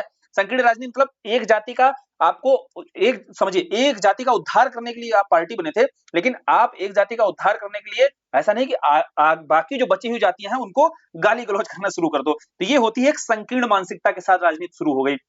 लाए गए थे तुम कास्ट बेसिस पर अगर राजनीति थी, तो उस कास्ट को एम्पावर करने के लिए लाए गए थे, बल्कि एम्पावर करने का मतलब ये नहीं होता है ना कि अदर कास्ट जितनी है उनको आप डिग्रेड करना शुरू कर दो। तो ये एक समस्या आ गई, बड़ी चुनौती निकल कर आई। दूसरी वंशवाद की, जिस जैसे मान लो लाए गए थे भैया, क्या हो रहा है यहाँ भी वंशवाद चालू हो गया कि एक ही घर से है ना, यादव जी के घर से है अगर, है ना, तो ब्राह्मण जी के घर कहीं से भी है, मतलब एक घर से अगर कोई एक राजनेता बन गया तो उसके बेटे पोते आगे सब क्या है वही राजनीति में सक्रिय है, पूरा वंशवाद का नेतृत्व शुरू हो गया, ठीक है। जनता के मुद्दे किनारे रह गए, केवल परिवार, एक परिवारवाद वाली राजनीति शुरू हो गई यहाँ पर भी। नीतिगत अस्पष्टता, बोले पॉलिसी के लेवल पर बहुत ज्यादा क्लैरिटी नहीं दिखाई देगी, ठीक है। क्यों नहीं दिखाई देगी? क्योंकि पॉलिसी आपकी बनाई बहुत ही संकेंद्रित रहकर, बहुत ही संकीर्ण मानसिकता के साथ पॉलिसी मेकिंग का कार्य शुरू हो जाएगा। जैसे पॉलिसी में आपको अस्पष्टता ऐसे दिखेगी कि कोई भी नीति बनाई जा रही है, हर पार्टी जो भी अपना आइडियल है, हर पार्टी, कोई एक पार्टी नहीं, अपने आइडियल को लेकर के पैसे को खर्च वहां पर करेगी, दिखाने के लिए, भविष्य के लिए, कि देखो भैया हमारी सरकार थी और हमने अपने जो आइडियल माने हैं उनकी मूर्ति बनाने पर खर्च किया है, ठीक है। उनके लिए मतलब कई सारे घोटाले निकल कर आएंगे, ठीक। तो ये नीतिगत जो अस्पष्टता नजर आएगी, जबकि पॉलिसी मेकिंग होनी चाहिए वंचित वर्गों के लिए, है ना, लोक कल्याणकारी आप कार्य कर रहे हो उसके लिए आप पॉलिसी बनाओ, लेकिन पॉलिसी का खर्चा कहां हो रहा है, तो इतनी अस्पष्टता तभी दिखाई देगी, ठीक। राष्ट्रीय हितों से टकराव तो होगा ही होगा, सीधी सी बात है, केंद्र और राज्य में अलग अलग सरकारें आएंगी तो टकराहट तो स्वाभाविक है। तो ये सारे चैलेंजेस आपको दिखाई देंगे, ठीक। इन चैलेंजेस को कैसे खत्म करना है, तो इन चुनौतियों पर ही काम करने की जरूरत है। क्लियर? नेक्स्ट है उत्तर प्रदेश राज्य निर्वाचन आयोग। अब आ गया भैया राज्य निर्वाचन आयोग। अब इसके कार्य का समझने में यहाँ जो लिखी हुई बातें हैं एक भी कठिनाई नहीं होगी, क्योंकि थोड़ा सा इन ब्रीफ समझ लेते हैं। ये तो पता ही है कि स्टेट का इलेक्शन कमीशन जो होता है इसका दायित्व क्या है, बोले पंचायत और नगर निकाय स्थानीय जो चुनाव, इस पर देखो पीटी पर भी क्वेश्चन बनता है, ये मत कहना कि भैया ये मेन से पढ़ रहे हैं, ये पीटी में कैसे पढ़ेंगे। समझो बात को भैया, यहाँ से पीटी में क्वेश्चन आया है कि कौन सा कार्य है यहाँ पर जो आपका निर्वाचन आयोग के द्वारा, केंद्रीय निर्वाचन आयोग के द्वारा नहीं किया जाता है। तो वहां ऑप्शन में दिया था पंचायत व नगर निकाय के चुनाव कराना। आरो यारो मेंस का पेपर दिए होगे तो वहां था। तो ऑब्जेक्टिव क्वेश्चन भी बनाया जाता है मेंस वाले, अगर कॉन्सेप्चुअल क्लैरिटी होगी तो पीटी के क्वेश्चन भी देखो ठीक होते हैं। तो सीधी सी बात है, राज्य निर्वाचन आयोग का गठन इसलिए हुआ कि आप जो है पंचायत और इनके छोटे मोटे चुनाव कराइए, छुटके पुटके वाले, ठीक है। ये जो बाद में आपका 73वां और 74वां संविधान संशोधन हुआ ना, इसके बाद पंचायतों और नगर निकाय में चुनाव होने शुरू हुए, तो ये दायित्व दिया गया किसको, राज्य निर्वाचन आयोग। बोले राज्य अपना एक निर्वाचन आयोग बनाएगा, इलेक्शन कमीशन बनाएगा और वही ये सब चुनाव देखरेख करेगा। तो जो उसके दायित्व है वहां पर जो कार्य है वही सारे कार्य यहाँ भी है। क्या बोले, यहाँ पर पंचायत चुनाव कराना है, जैसे वहां पर केंद्र और राज्य के चुनाव कराता है, शहरी चुनाव कराना है, तो दो तो एकदम स्पष्ट है। फिर जो नियमावली कौन बनाता है, बोले यही बनाते हैं। आचार संहिता कौन, कोड ऑफ कंडक्ट, बोले चुनाव संबंधी कोड ऑफ कंडक्ट कौन बनाएगा, यही बनाएंगे। और दायित्व क्या होगा, बोले स्वतंत्र और निष्पक्ष चुनाव कराना है, ठीक है, उसमें सुरक्षा दलों की तैनाती करनी है। तो ये जो कार्य है, जो आपकी भूमिका है, आपका चाहे कार्य कहे चाहे आपका रोल कहे, भूमिका बताइए, ठीक है, राज्य निर्वाचन आयोग की। तो यही आपके कार्य, वही आपकी भूमिका नजर आएगी। इंपॉर्टेंस क्या है, बोले महत्व क्या है, बोले जो स्थानीय लोकतंत्र है इसका आधार मजबूत करते हैं, निष्पक्ष चुनाव कराते हैं, पॉलिटिकल जो आपकी भागीदारी है, राजनीतिक भागीदारी है, उसको थोड़ा सा इंपावर करते हैं, ठीक है। तो स्थानीय जो विकास है उसको गति देने का कार्य करेंगे। तो इनके कार्यों से इनके महत्व सीधा सीधा इंटरलिंक कर रहे हैं, तो सीधा जोड़कर आप बता सकते हो। लेकिन मुद्दा यहीं पर आता है, चुनौती, है ना? सबसे बड़ी चुनौती क्या है? सबसे बड़ी चुनौती है कि जो स्थानीय स्तर पर चुनाव हो रहे हैं, बिना राजनीतिक हस्तक्षेप के हो ही नहीं पाते हैं। तो ऊपर से आपका राजनीतिक रूप से हस्तक्षेप दिखाई देगा। अभी पंचायतों के समक्ष जो चुनौती है ना, उससे भी यहाँ स्पष्ट हो जाएगा कि जो आपका राज्य निर्वाचन आयोग है, उसके पीछे क्या चुनौती है। यहाँ अपराधीकरण और धनबल का प्रयोग बहुत ज्यादा होता है, ठीक है? कोविड जैसे जो मामले हुए, जब आपातकाल आया, इसमें प्रबंधन की कमी देखने को मिली। डिजिटल चुनाव, इस व्यवस्था में चुनाव कमी देखने को मिली। जो भैया पंचायतों में एंट्री हो रही है अपराधियों की, धनबल की, वो क्या है? वो कमी दर्शाता है राज्य निर्वाचन आयोग की, ठीक है? उसके साथ में सुरक्षा संबंधी बहुत सारी चुनौतियां, यानी कि बीच-बीच में आप देखोगे कि मुद्दे उठते रहते हैं कि किसी भी जगह पर आपके क्या होते हैं, वोट निष्पक्ष रूप से हो ही नहीं रहे हैं, वोटिंग हो ही नहीं रही है, खरीद लिया जाता है वोटर को। तो ये सब कमियां दिखाता है किसकी? राज्य निर्वाचन आयोग की, है ना? प्रधान जी एक-एक पौवा देकर के क्या करते हैं, सारे वोटर खरीद लेते हैं रातों-रात। तो ये कमजोरी किसकी है? ये कमजोरी तो राज्य निर्वाचन आयोग की ही है ना? तो ये सारी चुनौतियां आपको बतानी है। धरातल स्तर पर जो रहते होंगे ग्रामीण क्षेत्रों में, उन्हें चुनौतियां लिखने में कठिनाई नहीं आएगी कतई। तो अब इसके बाद हम लोग बोले थे ना, शिफ्ट कर जाएंगे, जो लास्ट टॉपिक है हम लोगों का, स्थानीय स्वशासन की ओर। देखो, इसमें स्थानीय स्वशासन में एक चीज समझेंगे खाली हम लोग, कौन सा? दूसरा जो है आपको अपने आराम से बढ़िया से नगर निगम वाला है, बिल्कुल उसी लहजे में पूरा टॉपिक दे दिया जाएगा, उसी लहजे में इसको कंप्लीट कर लेना है। समझेंगे हम लोग पंचायती राज वाला। स्थानीय स्वशासन की बात की जाए तो गांधी जी हमेशा इसकी बात करते थे कि देखो, जो आपका व्यवस्था है, जो स्वशासन मतलब जो शासन है, वो स्वशासन होना चाहिए। क्यों होना चाहिए? यहाँ बोलते थे कि टॉप टू बॉटम अप्रोच के साथ जाओगे आप, तो सीधी सी बात है, ग्रामीण क्षेत्रों में कभी डेवलपमेंट हो ही नहीं पाएगा। वो डेवलपमेंट के ऊपर ही रहकर रह जाएगा। लेकिन वही आप अगर बॉटम टू टॉप अप्रोच रखोगे, अर्थात पहले आप बॉटम स्तर पर, जैसे पंचायतों को, नगर निकायों को मजबूत करना शुरू करो। अगर इनको मजबूत करना आपने शुरू कर दिया, तो ये बॉटम से टॉप तक जाएगा आपका डेवलपमेंट। यही गांधी जी वकालत करते थे, शक्ति का विकेंद्रीकरण, डिसेंट्रलाइजेशन कीजिए आप। शक्तियों को केंद्रीकरण नहीं कीजिएगा केंद्र के स्तर पर, शक्तियों को डिसेंट्रलाइज कीजिए। बोले बात बहुत अच्छी थी बाबा की, ठीक है, लेकिन बाबा की बातें उस समय जो है समय के अनुकूल नहीं थी। उनकी बातों को कहां रखा गया है? बोले आर्टिकल 40 में हमारे डीपीएसपी के अंतर्गत बाबा की ये सारी बातें रख दी गई हैं, पंचायती वाली, ठीक है, पंचायतों वाली। उनकी बात सब रख दी गई है, मानी गई है, लेकिन एक समय के साथ थोड़ी सी ग्रामीण स्तर पर, थोड़ी सी शहरी स्तर पर, नगर निकाय के स्तर पर जब परिपक्वता आ जाएगी, संविधान निर्माता बात कर रहे थे इस संदर्भ में कि जब थोड़ी सी परिपक्वता आ जाएगी, मेच्योरिटी आ जाएगी, तो आगे हम इसको लागू कर देंगे, इसे संवैधानिक दर्जा दे देंगे। अभी हम डीपीएसपी में रखते हैं, नीति निर्देशक तत्वों में रखते हैं। और इसके चलते आगे हुआ भी, जब 73वां और 74वां संविधान संशोधन आया, तो इसके बाद आपका पंचायतों में चुनाव शुरू हुआ और नगर निकाय में चुनाव शुरू हुआ। क्लियर? संवैधानिक मान्यता मिल गई ना, पूरी स्पष्ट हो गई। तो इंट्रोडक्शन बनाने में कठिनाई नहीं होगी। अब ये हो गई स्थानीय स्वशासन की बात। अब थोड़ा सा पंचायती राज को लेकर देखते हैं कि उत्तर प्रदेश के संदर्भ में पंचायती राज को लेकर के स्थिति क्या थी। क्या 73वां और 74वां जो संविधान संशोधन हुआ 1993 के बाद ही उत्तर प्रदेश में क्या पंचायती राज को लेकर के कोई कानून बना, या पहले कोई व्यवस्था थी? यही आएगा ना दिमाग में, क्या पहले से क्या पंचायत और इनके स्तर पर कोई कार्य नहीं हो रहा था, कानून वगैरह नहीं था, है ना? क्या इसके बाद ही कोई कार्य शुरू हुआ? आओ जानते हैं, थोड़ा सा आराम से समझते हैं। देखो, सबसे पहले तो आप अगर इंट्रोडक्शन वगैरह में एक भूमिका जो बताई अभी समझाए, उसके आधार पर बना सकते हो, या गांधी जी का जैसे कोट है, ग्राम स्वराज ही सच्चा लोकतंत्र है। अगर सही मायने में लोकतंत्र आपको स्थापित करना है, तो ग्राम स्वराज की अवधारणा आपको लानी ही पड़ेगी। ये महात्मा गांधी जी का मानना था। अब देखते हैं उत्तर प्रदेश में भैया 93 के पहले स्थिति क्या थी। उत्तर प्रदेश में इसके पहले दो कानून थे। कौन सा? यूपी पंचायत राज अधिनियम 1947, जिला क्षेत्र पंचायत अधिनियम 1961। इसमें संशोधन करके थोड़ा बहुत जो त्रिस्तरीय आपकी प्रणाली है, त्रिस्तरीय प्रणाली तो समझ रहे होगे ना आप। देखो, सबसे नीचे क्या होते हैं? बोले प्रधान जी होते हैं ना, यहाँ पर ग्राम प्रमुख होते हैं, उसके बाद बीच में आपके ब्लॉक होता है, तो यहाँ ब्लॉक प्रमुख साहब होते हैं, फिर जिला स्तर पर जिला प्रमुख साहब होते हैं, ठीक है। तो ये जो त्रिस्तरीय प्रणाली है, ठीक, यहाँ पर प्रधान जी का चुनाव होगा, यहाँ ब्लॉक प्रमुख जी का चुनाव होगा, यहाँ जिला प्रमुख जी का चुनाव होगा, ठीक। तो ये आपकी जो त्रिस्तरीय प्रणाली है, ये लागू की जाती है 1994 में आपका उत्तर प्रदेश पंचायत विधि संशोधन अधिनियम। और ये जो अधिनियम है पहले से मौजूद, एक तो पंचायती स्तर पर पंचायती राज अधिनियम है और इधर जिला क्षेत्र पंचायत अधिनियम है, इसमें संशोधन करके ये आपकी त्रिस्तरीय प्रणाली लागू की जाती है। क्लियर हो गया? एकदम क्लियर हो गया। कानूनी स्तर पर क्या व्यवस्था थी पहले, कौन से कानून है जिनको एक साथ ला करके यह आपका लागू किया जाता है, जब संवैधानिक प्रावधान दिया जाता है 73वें संविधान के बाद, फिर कैसे पंचायती स्तर पर इसको लागू किया जाता है। सेम यही व्यवस्था आप समझ लो, जब 74वां आएगा तो इसके साथ पैरेलल में समझते चलना है ना। नगर निगम वाला खुद से पढ़ना है, इसको दे दिया गया है पूरा प्रॉपर। और जो जो चैलेंज है वो सारे चैलेंज यहाँ अगर एक बार इसके समझ में आ गए तो नगर निगम वाले लिखने में आपको कठिनाई नहीं होगी। क्लियर? तो ये व्यवस्था आपकी, और ऐसे प्रशासन के स्तर पर भी इधर साइड में चलता रहता है।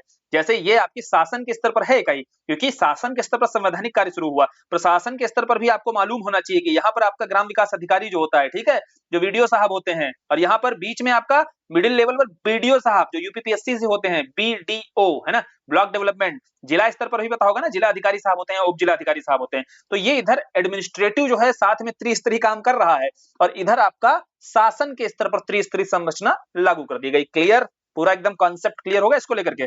ये है भैया स्थानीय स्वशासन हमारा। स्थानीय स्वशासन के प्रावधान समझने हैं। सबसे पहला प्रावधान आपको बताना है कि त्रिस्तरीय व्यवस्था है, तो त्रिस्तरीय व्यवस्था जानी है हमने। फिर निर्वाचन का प्रावधान क्या किया गया, बोले 5 बार होगा, हर 5 साल पर निर्वाचन होगा, अर्थात प्रधान जी का, ब्लॉक प्रमुख जी का चुनाव कितने वर्ष पर होगा, बोले 5 वर्षों पर होगा। आरक्षण व्यवस्था भी की गई इसके अंतर्गत। क्या, पहली बार था जहां पर महिलाओं के लिए आरक्षण दिया गया है, 1/3 आरक्षण महिलाओं के लिए दिया गया है, ठीक है, फर्स्ट टाइम था। अभी केंद्र और राज्य के स्तर पर कानून पारित हो चुका है, अब आगे से लागू होगा, है ना, 26 के बाद से चुनाव होंगे। लेकिन यहाँ पर पंचायतों में महिलाओं को पहले से आरक्षण मिला हुआ है। अब इस आरक्षण का बेनिफिट तो हुआ, महिलाएं आई भी, राजनीति में सक्रिय हुई, लेकिन नुकसान ये हो गया कि भले ही महिला आ जाती थी, भले ही एससी एसटी को आरक्षण मिल गया, आ जाते थे, लेकिन वास्तविकता में शासन कौन कर रहा था, शासन उच्च जाति के, यहाँ पर उच्च जाति के लोग और महिला के नाम पर उनके पति, है ना, सरपंच पति का कॉन्सेप्ट आता है। क्लियर, समझ में? ये अभी चुनौती देखेंगे, इसके साथ खाली प्रावधान देखते चलना है। हर चीज जो होती है प्रावधान, अगर आपने एक चीज भी अच्छे से पकड़ ली तो चैलेंज आपको प्रावधानों में ही निकल कर आ जाएंगे। भैया लूप होल निकाले कहां पर जाएंगे, लूप होल तो सारे यहीं पर निकाले जाएंगे ना।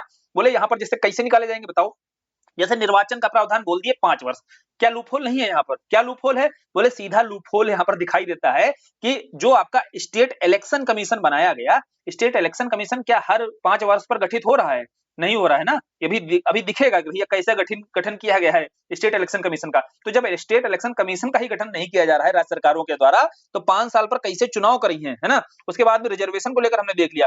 फंड की एक बहुत बड़ी समस्या आने वाली है। फंड की क्या समस्या आएगी, प्रावधान करा दिया कि वित्तीय शक्तियां, बोले कर लगाने का, शुल्क का, ये सब शक्तियां दी जाएंगी, ठीक, बोले प्रावधान है, लेकिन जितने टैक्सेस को लेकर जितने सब्जेक्ट्स बोला गया, जैसे पंचायतों में हमने देखा 73वां संविधान संशोधन हुआ तो 29 विषय बोले गए कि दे दो भैया पंचायतों को, राज्य भैया आप 29 विषय दे दीजिएगा, नगर निकाय बोला गया 18 विषय दे दीजिएगा। लेकिन अगर यहाँ पर जो वित्तीय शक्तियां बोला गया है देने के लिए, सही मायने में अगर स्थिति आपसे पूछी जाए, क्या 29 विषय अभी दे दिए गए हैं, नहीं दिए गए हैं। फंड की समस्या पूछी जाए जो भैया क्या पंचायतों को उतना पैसा मिलता है प्रधान जी को जितना वो काम कर पाए, नहीं मिलता है। क्यों, क्योंकि राज्य सरकार के पास जब ये जाते हैं प्रधान जी कटोरा लेकर के, तो राज्य सरकार क्या करती है, कहते रुको जरा तुमको दिखाते हैं कुछ। बोले क्या है, बोले देखो तुमसे बड़ा हमारा कटोरा का साइज है, क्योंकि हम ये कटोरा लेकर के केंद्र के पास जाते हैं, जब हमको वहां पैसा नहीं मिल रहा है तो हमारे पास चिल्लर खुद है, तुमको हम चिल्लरों से क्या देंगे।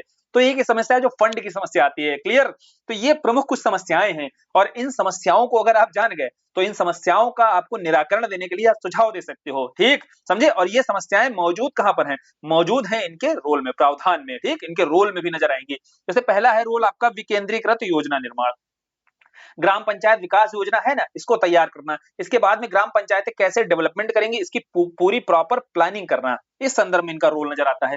दूसरा है सामाजिक न्याय वितरण। देखो सोशल जस्टिस के मामले में सीधी सी बात है, समाज का जो वंचित से वंचित वर्ग है उसको भी अगर एम्प्लॉयमेंट मिल जाए, उसका आर्थिक सशक्तिकरण हो जाए, राजनीतिक सशक्तिकरण हो जाए, तो सही मायने में वही होता है सोशल जस्टिस। अब सोशल जस्टिस के लिए यहाँ जो वंचित वर्ग है उसके लिए रिजर्वेशन दिया गया, भैया जो आपका एससी एसटी वर्ग है या ओबीसी या फिर आपका सॉरी जो महिला वर्ग है, इनके लिए क्या किया गया, रिजर्वेशन का प्रावधान किया गया, ठीक। तो बोले राजनीतिक रूप से तो इंपावर कर देंगे, आर्थिक रूप से इंपावर करने का भी दायित्व, तो जैसे मनरेगा जैसी स्कीम आती है, मनरेगा जैसी स्कीम के माध्यम से इनको एम्प्लॉयमेंट दिया जाए, आवास योजना आई, पक्के घर दिए जाएं, ठीक है, ग्रामीण क्षेत्रों में भी। ऐसे नगर निगम में लिखोगे तो शहरी प्रधानमंत्री आवास योजना, शहरी लिख दो वहां पर, ठीक। तो ये सारे प्रोग्राम, बहुत सारे इनिशिएटिव और चलाए गए, जिनका दायित्व भी आपका पंचायती स्तर पर दिया गया।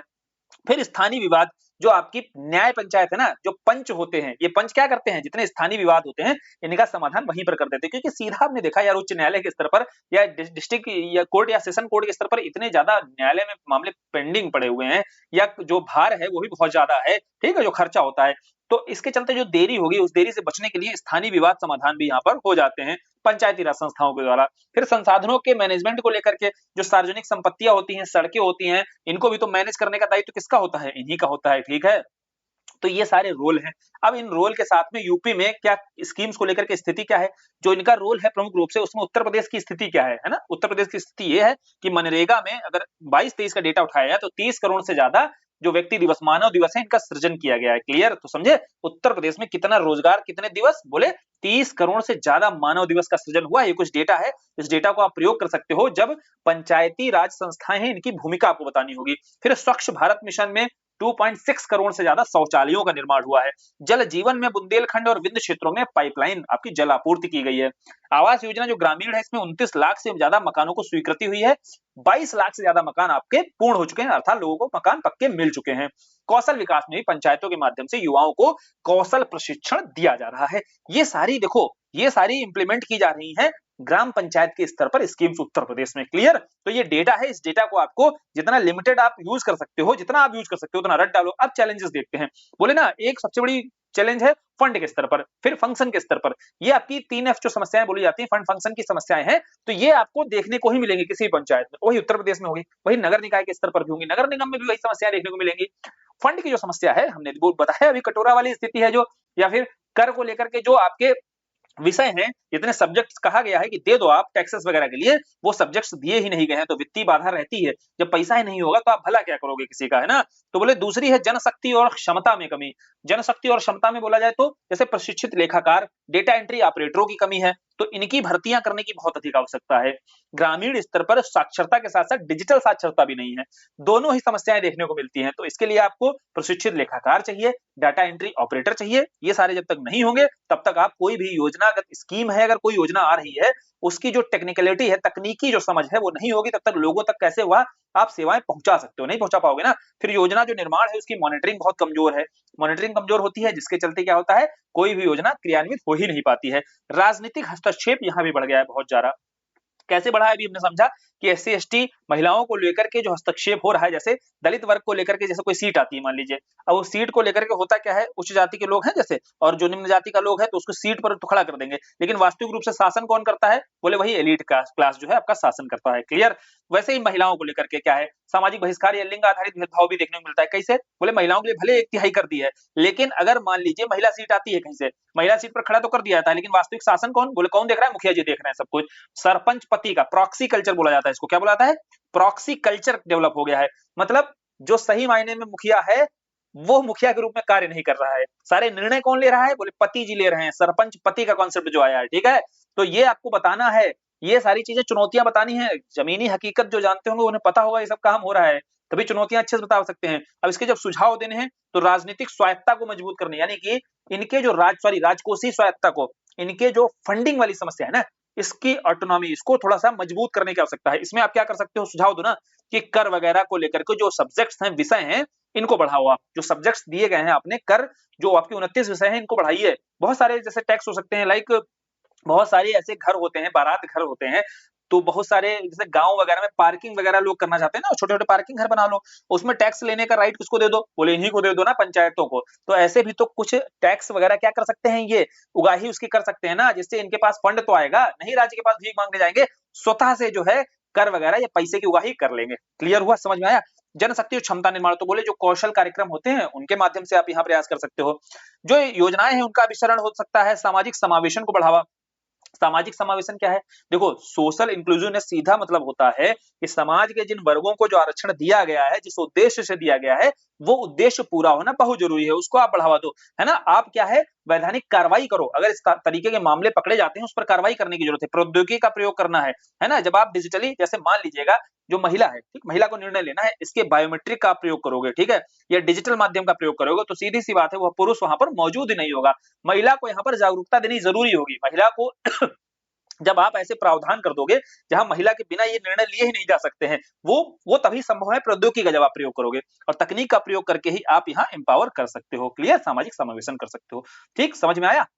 अब अगला क्या है, बोले अगला है नगरीय जो शहरी शासन है, इसके बारे में बताना है। बताओ भैया, ये जो है हम लोग नहीं, ये आपने अगर पंचायत वाला देख लिया, समझ लिया कि पंचायत के स्तर पर क्या आया, प्रावधान क्या है, कार्य क्या है उसका, चैलेंजेस क्या है उसके, और समाधान कैसे है, अगर ये समझ लिया तो आपको यहाँ कठिनाई नहीं होगी कतई नगर निगम वाला लिखने में। ठीक है, बिल्कुल नगर निगम भी उसी आधार पर कतई आपको लिखकर दे दिया गया है। ठीक है, क्या उसके सामने समस्याएं हैं, वही वित्तीय भ्रष्टाचार सब सेम रिपीट होगा एकदम, बस यहाँ पर पंचायतों की जगह क्या हो जाएगा, बोले पंचायतों की जगह यहाँ पर नगर निगम हो जाएगा। और जितने इनिशिएटिव है यहाँ पर, जैसे यहाँ पर इनिशिएटिव जो सारे दिए हुए हैं वो नगर निकाय को लेकर के, जैसे अमृत हो गई, स्वच्छ भारत मिशन शहरी वाला हो गया, स्मार्ट सिटी मिशन हो गया, उसमें उत्तर प्रदेश की क्या स्थिति है, जैसे यूपी के 10 शहर शामिल हैं, क्लियर। तो नगर निगम के नगर निकाय के स्तर पर जो सारी पहल यहाँ पर की गई हैं वो सारी यहाँ पर शामिल कर दी गई। पंचायत बोला था कि पंचायती वाला अगर स्थानीय स्वशासन में समझ लिया तो नगर निगम या नगर निकाय वाला सॉरी ये आपको स्वतः से कर लेना है, नोट्स में आपको मिल जाएगा अच्छे से, वैसे ही करना है, उसी अप्रोच के साथ में करना है।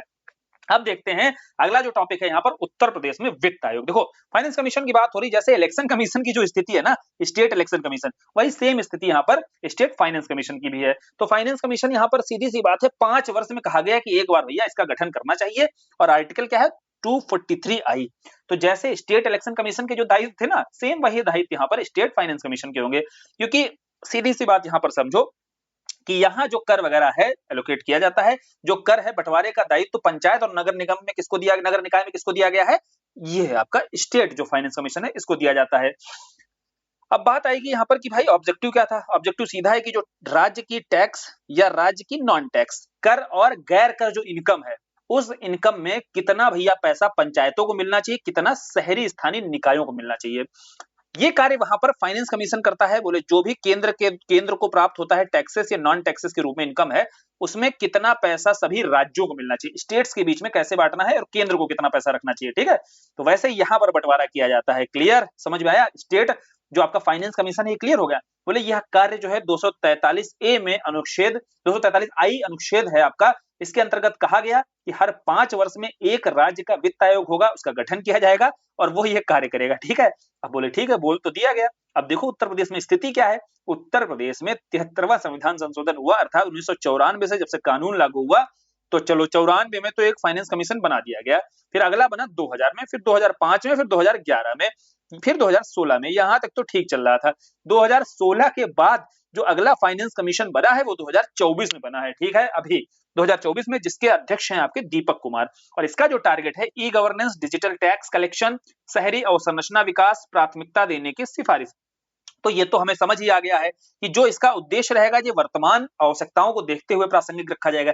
शुरुआती दौर में क्या है, बोले शुरुआती दौर में अनुदान को पारदर्शी बनाइए, जनसंख्या आधारित आवेदन का सुझाव दिया जाएगा, प्रदर्शन परफॉर्मेंस आधारित आप ग्रांट को बढ़ावा दिया जाएगा, ठीक है, सारी पंचायतों को। तो शुरुआती दौर में तो ये प्रावधान रहेंगे, लेकिन अभी के समय जो आपका फाइनेंस कमीशन का गठन किया गया है वो उसका फोकस है ई गवर्नेंस पर, डिजिटल टैक्स कलेक्शन पर, ठीक है, शहरी अवसंरचना विकास पर या ग्रामीण अवसंरचना विकास पर, इन सभी पर फोकस किया जा रहा है, ठीक, समझ में आ गया। तो ये कठिनाई तो होगी नहीं, आप सीधे इसके चैलेंजेस बताने होंगे। तो स्टेट इलेक्शन कमीशन के जो चैलेंजेस देखे वो वही है सारे यहाँ पर।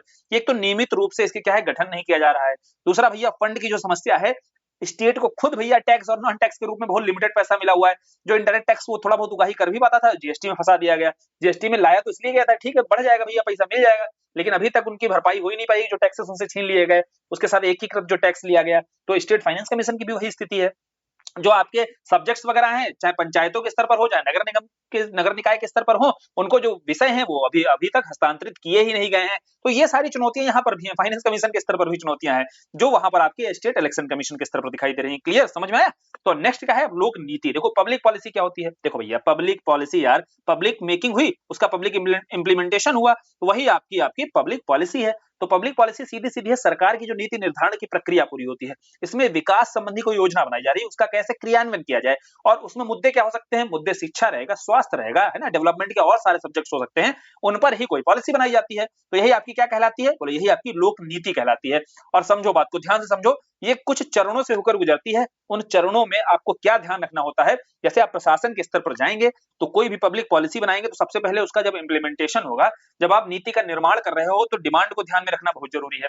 अब भैया डिमांड के हिसाब से अगर नहीं बनाओगे तो बोले नीति कुछ और बना दी, मांग उसकी कुछ और थी, तो गड़बड़ हो जाएगा मामला। फिर नीतिगत शिक्षा। अब समझो बात को, कोई भी आप नीति बना रहे हो तो आपको उसके बारे में अवेयरनेस भी फैलानी होगी, उसी को बोलते हैं नीतिगत शिक्षा। हम कोई नीति लाए, लोग अवेयर ही नहीं है, तो नीति क्या होगी, रद्दी में पड़ी रहेगी, ठीक, किसी को जानकारी नहीं होगी। यहाँ आप प्रयोग करो संचार माध्यमों का, है ना, चिल्ला चिल्ला करके ब्रॉडकास्टिंग के माध्यम से यहाँ करती है सरकार, ठीक, कई मीडिया का प्रयोग करती है, ठीक, या जगह जगह होल्डिंग बैनर लगवाती है। तो ये संचार माध्यमों के माध्यम से आप क्या है जागरूकता फैलाओ। फिर इसके बाद में इंप्लीमेंटेशन का काम आता है। ये हो गया, लोग जान गए कोई नीति आ रही है, नीति बन चुकी है, अब इसको इंप्लीमेंट कराना है। इंप्लीमेंट कराने के लिए लिए हमारे पास मौजूद है लोक सेवक, प्रशासनिक इकाई, तो वो नीति क्रियान्वयन का जो कार्य होता है, ठीक। चौथा है कि नीति इंप्लीमेंट हो चुकी है, यानी कि पॉलिसी मेकिंग हो चुकी है, पॉलिसी के बारे में अवेयरनेस फैल चुकी है, पॉलिसी आपकी इंप्लीमेंट हो चुकी है, ठीक। लास्ट आता है सारा काम हो गया। कोई सरकार स्वास्थ्य संबंधी मान लीजिए नीति लाती है, अब भैया स्वास्थ्य संबंधी नीति लाई सरकार, बोले ठीक है बना दी हमने, आयुष्मान भारत बना दिया, उसके बाद में लोगों को बता दिया क्या क्या है, बोले 5 लाख रुपया मिलेगा, है ना, परिवार को। फिर उसके बाद में उसको इम्प्लीमेंट किया गया। अब लास्ट आता है चौथा चरण, क्या आता है, बोले चौथा चरण आता है मॉनिटरिंग। ये बहुत जरूरी होता है, मॉनिटरिंग करके पता करो कोई घपलेबाजी तो नहीं हुई है। तो जब मॉनिटरिंग की जाती है तो पाया जाता है भैया कई कई तो ऐसे थे कि एक ही साथ में 3-3 परिवारों को रजिस्ट्रेशन कराए हुए थे, बोले 15 लाख का जुगाड़ कर लिए थे। तो ये होती मॉनिटरिंग, और मॉनिटरिंग के बाद पता चलता है कि वह स्कीम कितनी सफल है और कितनी असफल रही है, ठीक है। तो ये जो पब्लिक पॉलिसी होती है, पब्लिक पॉलिसी को लेकर कभी भी लिखने को आ जाए, कोई भी शिक्षा संबंधी लिखो, स्वास्थ्य संबंधी लिखो, या कोई भी लिखो, किसी भी विषय पर लिखो, तो इन 4 चरणों के आधार पर ही आपको ध्यान रखना है कि नीति का निर्माण से लेकर के नीति का जो आपका मॉनिटरिंग, मतलब नीति का जो निगरानी होती है, मूल्यांकन होता है, वो इसी 4 चरणों से होकर गुजरती है। और इन 4 चरणों में जो निर्माण हो रहा है या इंप्लीमेंट हो रही है, इसमें क्या ध्यान रखना होता है, ये आगे की आपको प्रक्रिया साथ में समझा दी गई है। क्लियर, समझ में आ गया। बाधक तत्व क्या हो सकते हैं, तो इन्हीं 4 चरणों पर आपको चुनौतियां दिखा देनी है। तो सबसे पहली निर्माण निर्धारण के स्तर पर क्या चुनौती है, बोले जनता की मांग जो होती है, आंकड़े ही नहीं है। बोले जब हमारे पास डेटा ही नहीं है, जनता की मांग पता ही कैसे चलेगी। और दूसरी बात है, जब पॉलिसी मेकिंग की जा रही होती है तो उसमें जिस राजनीतिक विचारधारा के लोग बैठे होते हैं पॉलिसी मेकिंग करने वाले, तो सारी की सारी पॉलिसी पर इंपैक्ट भी वही, जबकि बननी कैसी चाहिए पॉलिसी, न्यूट्रल होकर बननी चाहिए, लेकिन क्या बन पाती है, किसी न किसी राजनीति से प्रेरित होकर के नीति बन रही है, निर्धारित की जा रही है, ठीक है। तो इसी को कहा जाता है कि यहाँ पर राजनीति का प्रभाव दिखाई देता है। तो पहला समझ में आया, नीति निर्धारण के स्तर पर हमने बाधक तत्व या लोक नीति के जो पब्लिक पॉलिसी होती है उसमें सामने चुनौतियां या बाधक तत्व क्या क्या हैं। दूसरी क्या थी, दूसरा चरण था शिक्षा, अवेयरनेस, इसमें जागरूकता की कमी है, डिजिटल निरक्षर है, तुम डिजिटली, तुम भैया बोले मैसेज है ना, ये लो मैसेज भेज दिया सबको, अब वो मैसेज को देखते नहीं, ऊपर ही से डिलीट कर देते हैं, अरे ये कोई भैया पैसा निकाल लेगा हमारा। गांव क्या कहते हैं लोग, देखो ये मैसेज आया है, कोई सरकार भले कह रही है आप लोग जान जाइए, थोड़ा सा पढ़ लीजिए मैसेज, मैसेज आया ऊपर ही डिलीट कर दिया कि ये पैसा निकालने के लिए मैसेज आया होगा। तो ये होती है डिजिटल निरक्षरता, जिसके चलते जन भागीदारी ही नजर नहीं आती है। दूसरी समझ में आई समस्या क्या है। तीसरी है इंप्लीमेंटेशन को लेकर के, अर्थात जो समन्वय की समस्या है, प्रशासन के स्तर पर लाल फीताशाही, औपनिवेशिक मानसिकता, भ्रष्टाचार, ये सारी जो चुनौतियां है ना, इसके चलते नीति का इंप्लीमेंटेशन हो ही नहीं पाता, पन्ने पर ही रह जाती है। उत्तरदायित्व का अभाव है बिल्कुल, है ना। जो सीधी सी बात है, आए थे किस लिए, आए थे भैया लोक सेवा करने के लिए, लेकिन किसकी, अपनी ही सेवा में लगे हुए हैं, जिसके चलते इंप्लीमेंट ही नहीं हो पाती है। फिर मॉनिटरिंग क्या होगी, मॉनिटरिंग के लिए हमारे पास कोई ऐसी प्रभावी शिकायत, एक तो हमारे पास सीधी बात समझो कि ग्रेवेंस, जो पब्लिक ग्रेवेंस होता है वही, जैसे एग्जांपल के तौर पर आज भी बहुत सारी जो स्कीम्स है, बहुत सारे डिपार्टमेंट है, उनका ग्रेवेंस सिस्टम इतना कठिन है कि पढ़ा लिखा आदमी भी वहां पर अपनी शिकायत नहीं कर पाता है, या उसको निवारण नहीं हो पाता उसकी शिकायत का। तो सोचो जो आम व्यक्ति है, जो भैया इतना जागरूक नहीं है या डिजिटली निरक्षर है, वो कैसे यार वहां तक पहुंचेगा, है ना। कोई अगर उसको नीति से संबंधित, मान लो उसने बड़ी मुश्किल से नीति के बारे में जान पाया कि ये पॉलिसी आई हमारे लिए, कोई समस्या हो गई, उसको नहीं मिल पा रहा है। जैसे अभी एक वीडियो देखा होगा, एक व्यक्ति बहुत रोता है ना, एसआईआर के बाद में देखा होगा कि एक व्यक्ति बहुत रो रहा है, और रो किस लिए रहा है कि जो आपने उसके परिवार को बाहर कर दिया है, उसकी दायित्व किसके ऊपर है, प्रशासन के ऊपर है। अब ये जो शिकायत है, ये शिकायत लेकर के वो गया, वहां पर चिल्ला रहा है। तो अब अगर देखा जाए सिस्टमैटिक तरीके से अगर जाने की कोशिश करता, तो वो प्रणाली बहुत कठिन है, जटिल बनाकर रखी गई है, तो उसको थोड़ा सरल, तो ये अब देखो गवर्नेंस की ओर शिफ्ट हो रहे हैं धीरे धीरे, उसको थोड़ा आसान बनाने की आवश्यकता है। नहीं आसान बनाया जाएगा तो आपका एक तो मॉनिटरिंग नहीं हो पाएगी, फीडबैक व्यवस्था, आप फीडबैक व्यवस्था लोगे कैसे, जब आपने व्यवस्था इतनी कमजोर कर रखी है, तो लोगों का फीडबैक मिलेगा कैसे।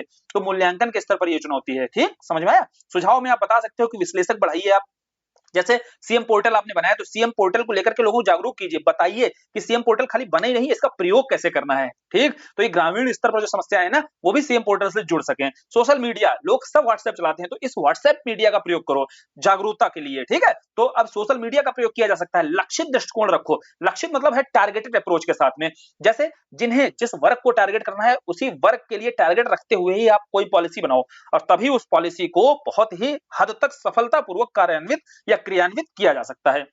फिर सोशल ऑडिटिंग बहुत जरूरी है, सुझाव में आप तुरंत दिया करो। ये कुछ ऐसे पॉइंट होते हैं, जैसे लक्षित दृष्टिकोण, टारगेटेड अप्रोच रखना है, सोशल ऑडिटिंग करनी है। सोशल ऑडिटिंग में तो होता है कि जिस समाज में नीति लागू हो रही है, उस समाज का ही आप देख लो भैया, जो फीडबैक लेना है उस समाज के लोगों का फीडबैक ले लो उस नीति को लेकर के। सबसे बढ़िया तरीका होता है सोशल ऑडिटिंग करना, ठीक है। समाज के वर्ग ही बता देंगे कि नीति कितनी सफल है, कितनी असफल है। क्लियर, समझ में आ गया। अब देखो कुछ प्रमुख जैसे स्कीम है, सार्वजनिक नीतियां हैं, जिसमें उत्तर प्रदेश सरकार सार्वजनिक नीतियां जो बना रहा है, जैसे शिक्षा के क्षेत्र में यहाँ जरूर बताना है। कुछ पॉलिसी हमने देखी पब्लिक पॉलिसी, उस पब्लिक पॉलिसी में हम यहाँ ये देख रहे हैं कि कौन सी पब्लिक पॉलिसी सेक्टर में उत्तर प्रदेश के द्वारा यहाँ पर लागू की जा रही है। शिक्षा के क्षेत्र में ऑपरेशन कायाकल्प चल रहा है, इसने प्राथमिक शिक्षा की गुणवत्ता को सुधारने का दायित्व संभाला है। स्वास्थ्य के क्षेत्र में जैसे मुख्यमंत्री आरोग्य मेला लगाया जाता है, मिशन शक्ति स्वास्थ्य कार्ड बनाया जा रहा है जिससे लोगों तक सस्ता और सुलभ स्वास्थ्य पहुंचाया जा सके। महिलाओं की सुरक्षा के लिए मिशन शक्ति चल रहा है, महिला कन्या सुमंगला योजना चल रहा है जिससे महिलाओं की सुरक्षा सुनिश्चित की जा सके।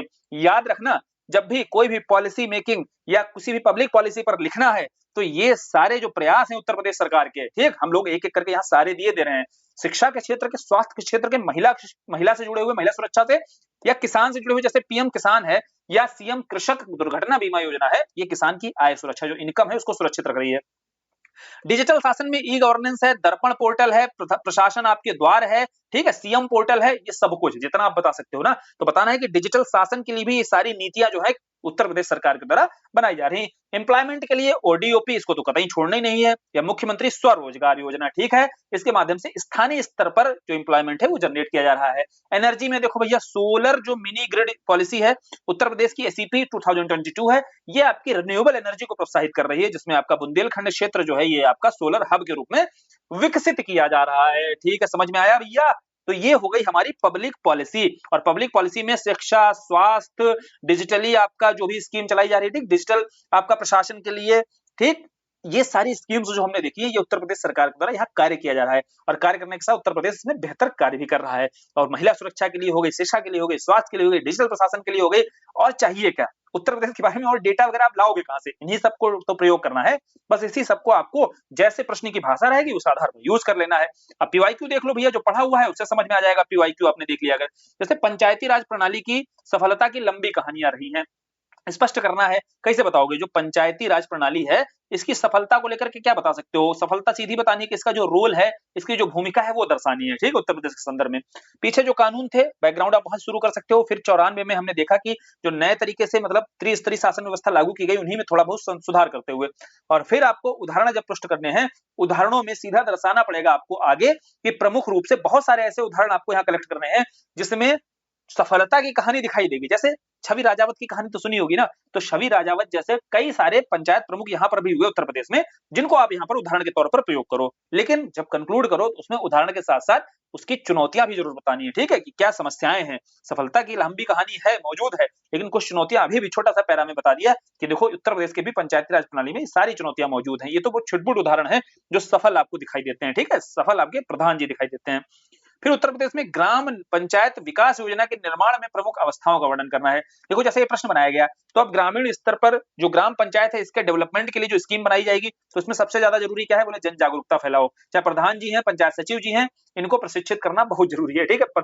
जो आपने वेब सीरीज तो देखी ही होगी ना, तो वह प्रधान जी और सचिव जी की कहानी पूरी चलती रहती है, तो उसमें अवेयरनेस बहुत जरूरी है, ठीक है। प्रधान जी को अवेयर कौन करते रहते हैं? पंचायत सचिव साहब, पढ़े लिखे होते हैं इसलिए अवेयर करते रहते हैं। फिर सर्वेक्षण और डेटा संग्रह, तो सीधी सी बात है, लगातार सर्वे और डेटा कलेक्ट करना बहुत जरूरी है। जब तक डेटा हमारे पास नहीं होगा तब तक हम कोई स्कीम कैसे लागू कर सकते हैं? ग्राम सभा जो होती है आपकी, जहां पर देखो ग्राम सभा आपकी सीधी सी बात है, विधायिका समझ लो गांव की, तो गांव की विधायिका होती है, उसकी रेगुलर बैठकें बहुत जरूरी है। बैठकें होगी तभी सभी वर्गों की जो सहभागिता है वो सुनिश्चित की जा सकती है। और ये पूरी आपकी डेवलपमेंट स्कीम में सारे पहलू शामिल किए जा रहे हैं। योजना निर्माण है, उसमें इंटीग्रेटेड अप्रोच के साथ में योजना बनाओ, ताकि जितने भी ग्रामीण स्तर पर जितने भी प्रधान जी लोग हैं वो सब एक इंटीग्रेटेड अप्रोच के साथ में अपने अपने ग्रामीण क्षेत्रों में डेवलप कर सकते हैं, डेवलपमेंट कर सकते हैं। फिर इनका जो इम्प्लीमेंटेशन है, इस पर मॉनिटरिंग भी रखनी बहुत जरूरी है। जो प्रशासन के स्तर पर क्लैश होता है ना, तो वह भी आवश्यक है कि यह किसी तरीके का क्लैश या राज्य सरकार के साथ जो टकराहट होती है उसको खत्म किया जाए, ताकि पंचायतों को या स्थानीय स्वशासन को आप मजबूत कर सकते हो तभी, ठीक है। उसमें आपकी यह जो स्कीम है ग्राम पंचायत विकास योजना, ये सफल कारगर हो सकती है। क्लियर? तो ये हम लोगों ने देखो यार उत्तर प्रदेश का जो पॉलिटी वाला था, थोड़ा बोला थोड़ा सा लंबा हो जाएगा, लेकिन ठीक है, बहुत लंबा नहीं, बहुत खींचा नहीं, इसलिए क्योंकि इसको क्या है ना, ये जितना भी पार्ट हम लोगों ने देखा उत्तर प्रदेश का जो पॉलिटी वाला सेक्शन था, 2 ही पार्ट में हम लोगों ने कवर कर लिया है। जितने टॉपिक्स हैं वो सारे कवर हो गए हैं यहाँ से, ठीक है। और इसमें कई यूनिट कवर हुई हैं, 6, 7, 8, 9, 4 यूनिट हैं। पेपर 5 का सिलेबस उठाकर देखना, ये चारों यूनिट हम लोगों ने 2 वीडियो में अच्छे से डिस्कस करते हुए, यानी कि समस्याएं क्या रोल क्या था, भूमिका क्या है, उसके बाद क्या समस्याएं हैं, चुनौतियां क्या है, समाधान क्या है, पूरा का पूरा एक इस अप्रोच के साथ में, और साथ ही मेंस आंसर राइटिंग अप्रोच भी सीखते चल रहे हैं। और अप्रोच यूं ही नहीं, मेंस के पीवाईक्यू दिखा करके, ठीक है। तो कोशिश तो यही है कि जितना संभव हो सकता है, जितने तरीके से सीखा जा सकता है किसी भी टॉपिक पर, या जितनी संभावनाएं हो सकती है उन संभावनाओं पर भी यहाँ पर हम लोग डिस्कस कर लें। तो वही प्रयास रहता है। बाकी आप लोग ध्यान दीजिएगा, बढ़िया से करते रहिए और फीडबैक देते रहिएगा, और बताइएगा भाई कि कैसा है ये प्रयास, कैसा रहा। आगे फिर पेपर 5 जल्दी ही कंटिन्यू करेंगे। बोला ना कि बोल दिया कि अगर कर देंगे कंटिन्यू, कंप्लीट कर दिया एक बार, अगर शुरू हो गया फिर वो बहुत जल्दी कंप्लीट होगा। बस करते रहना है, हिम्मत नहीं हारनी है कतई, और आराम से बढ़िया से एकदम करना है, मजेदार तरीके से। पेपर 5 के बाद पेपर 6 शुरू कर देंगे, उसको भी कंप्लीट करेंगे, स्पीड में कंप्लीट होगा। धीरे धीरे जैसे इंजन गर्म होता चला जाएगा, रफ्तार गाड़ी की ओर बढ़ती चली जाएगी। धन्यवाद।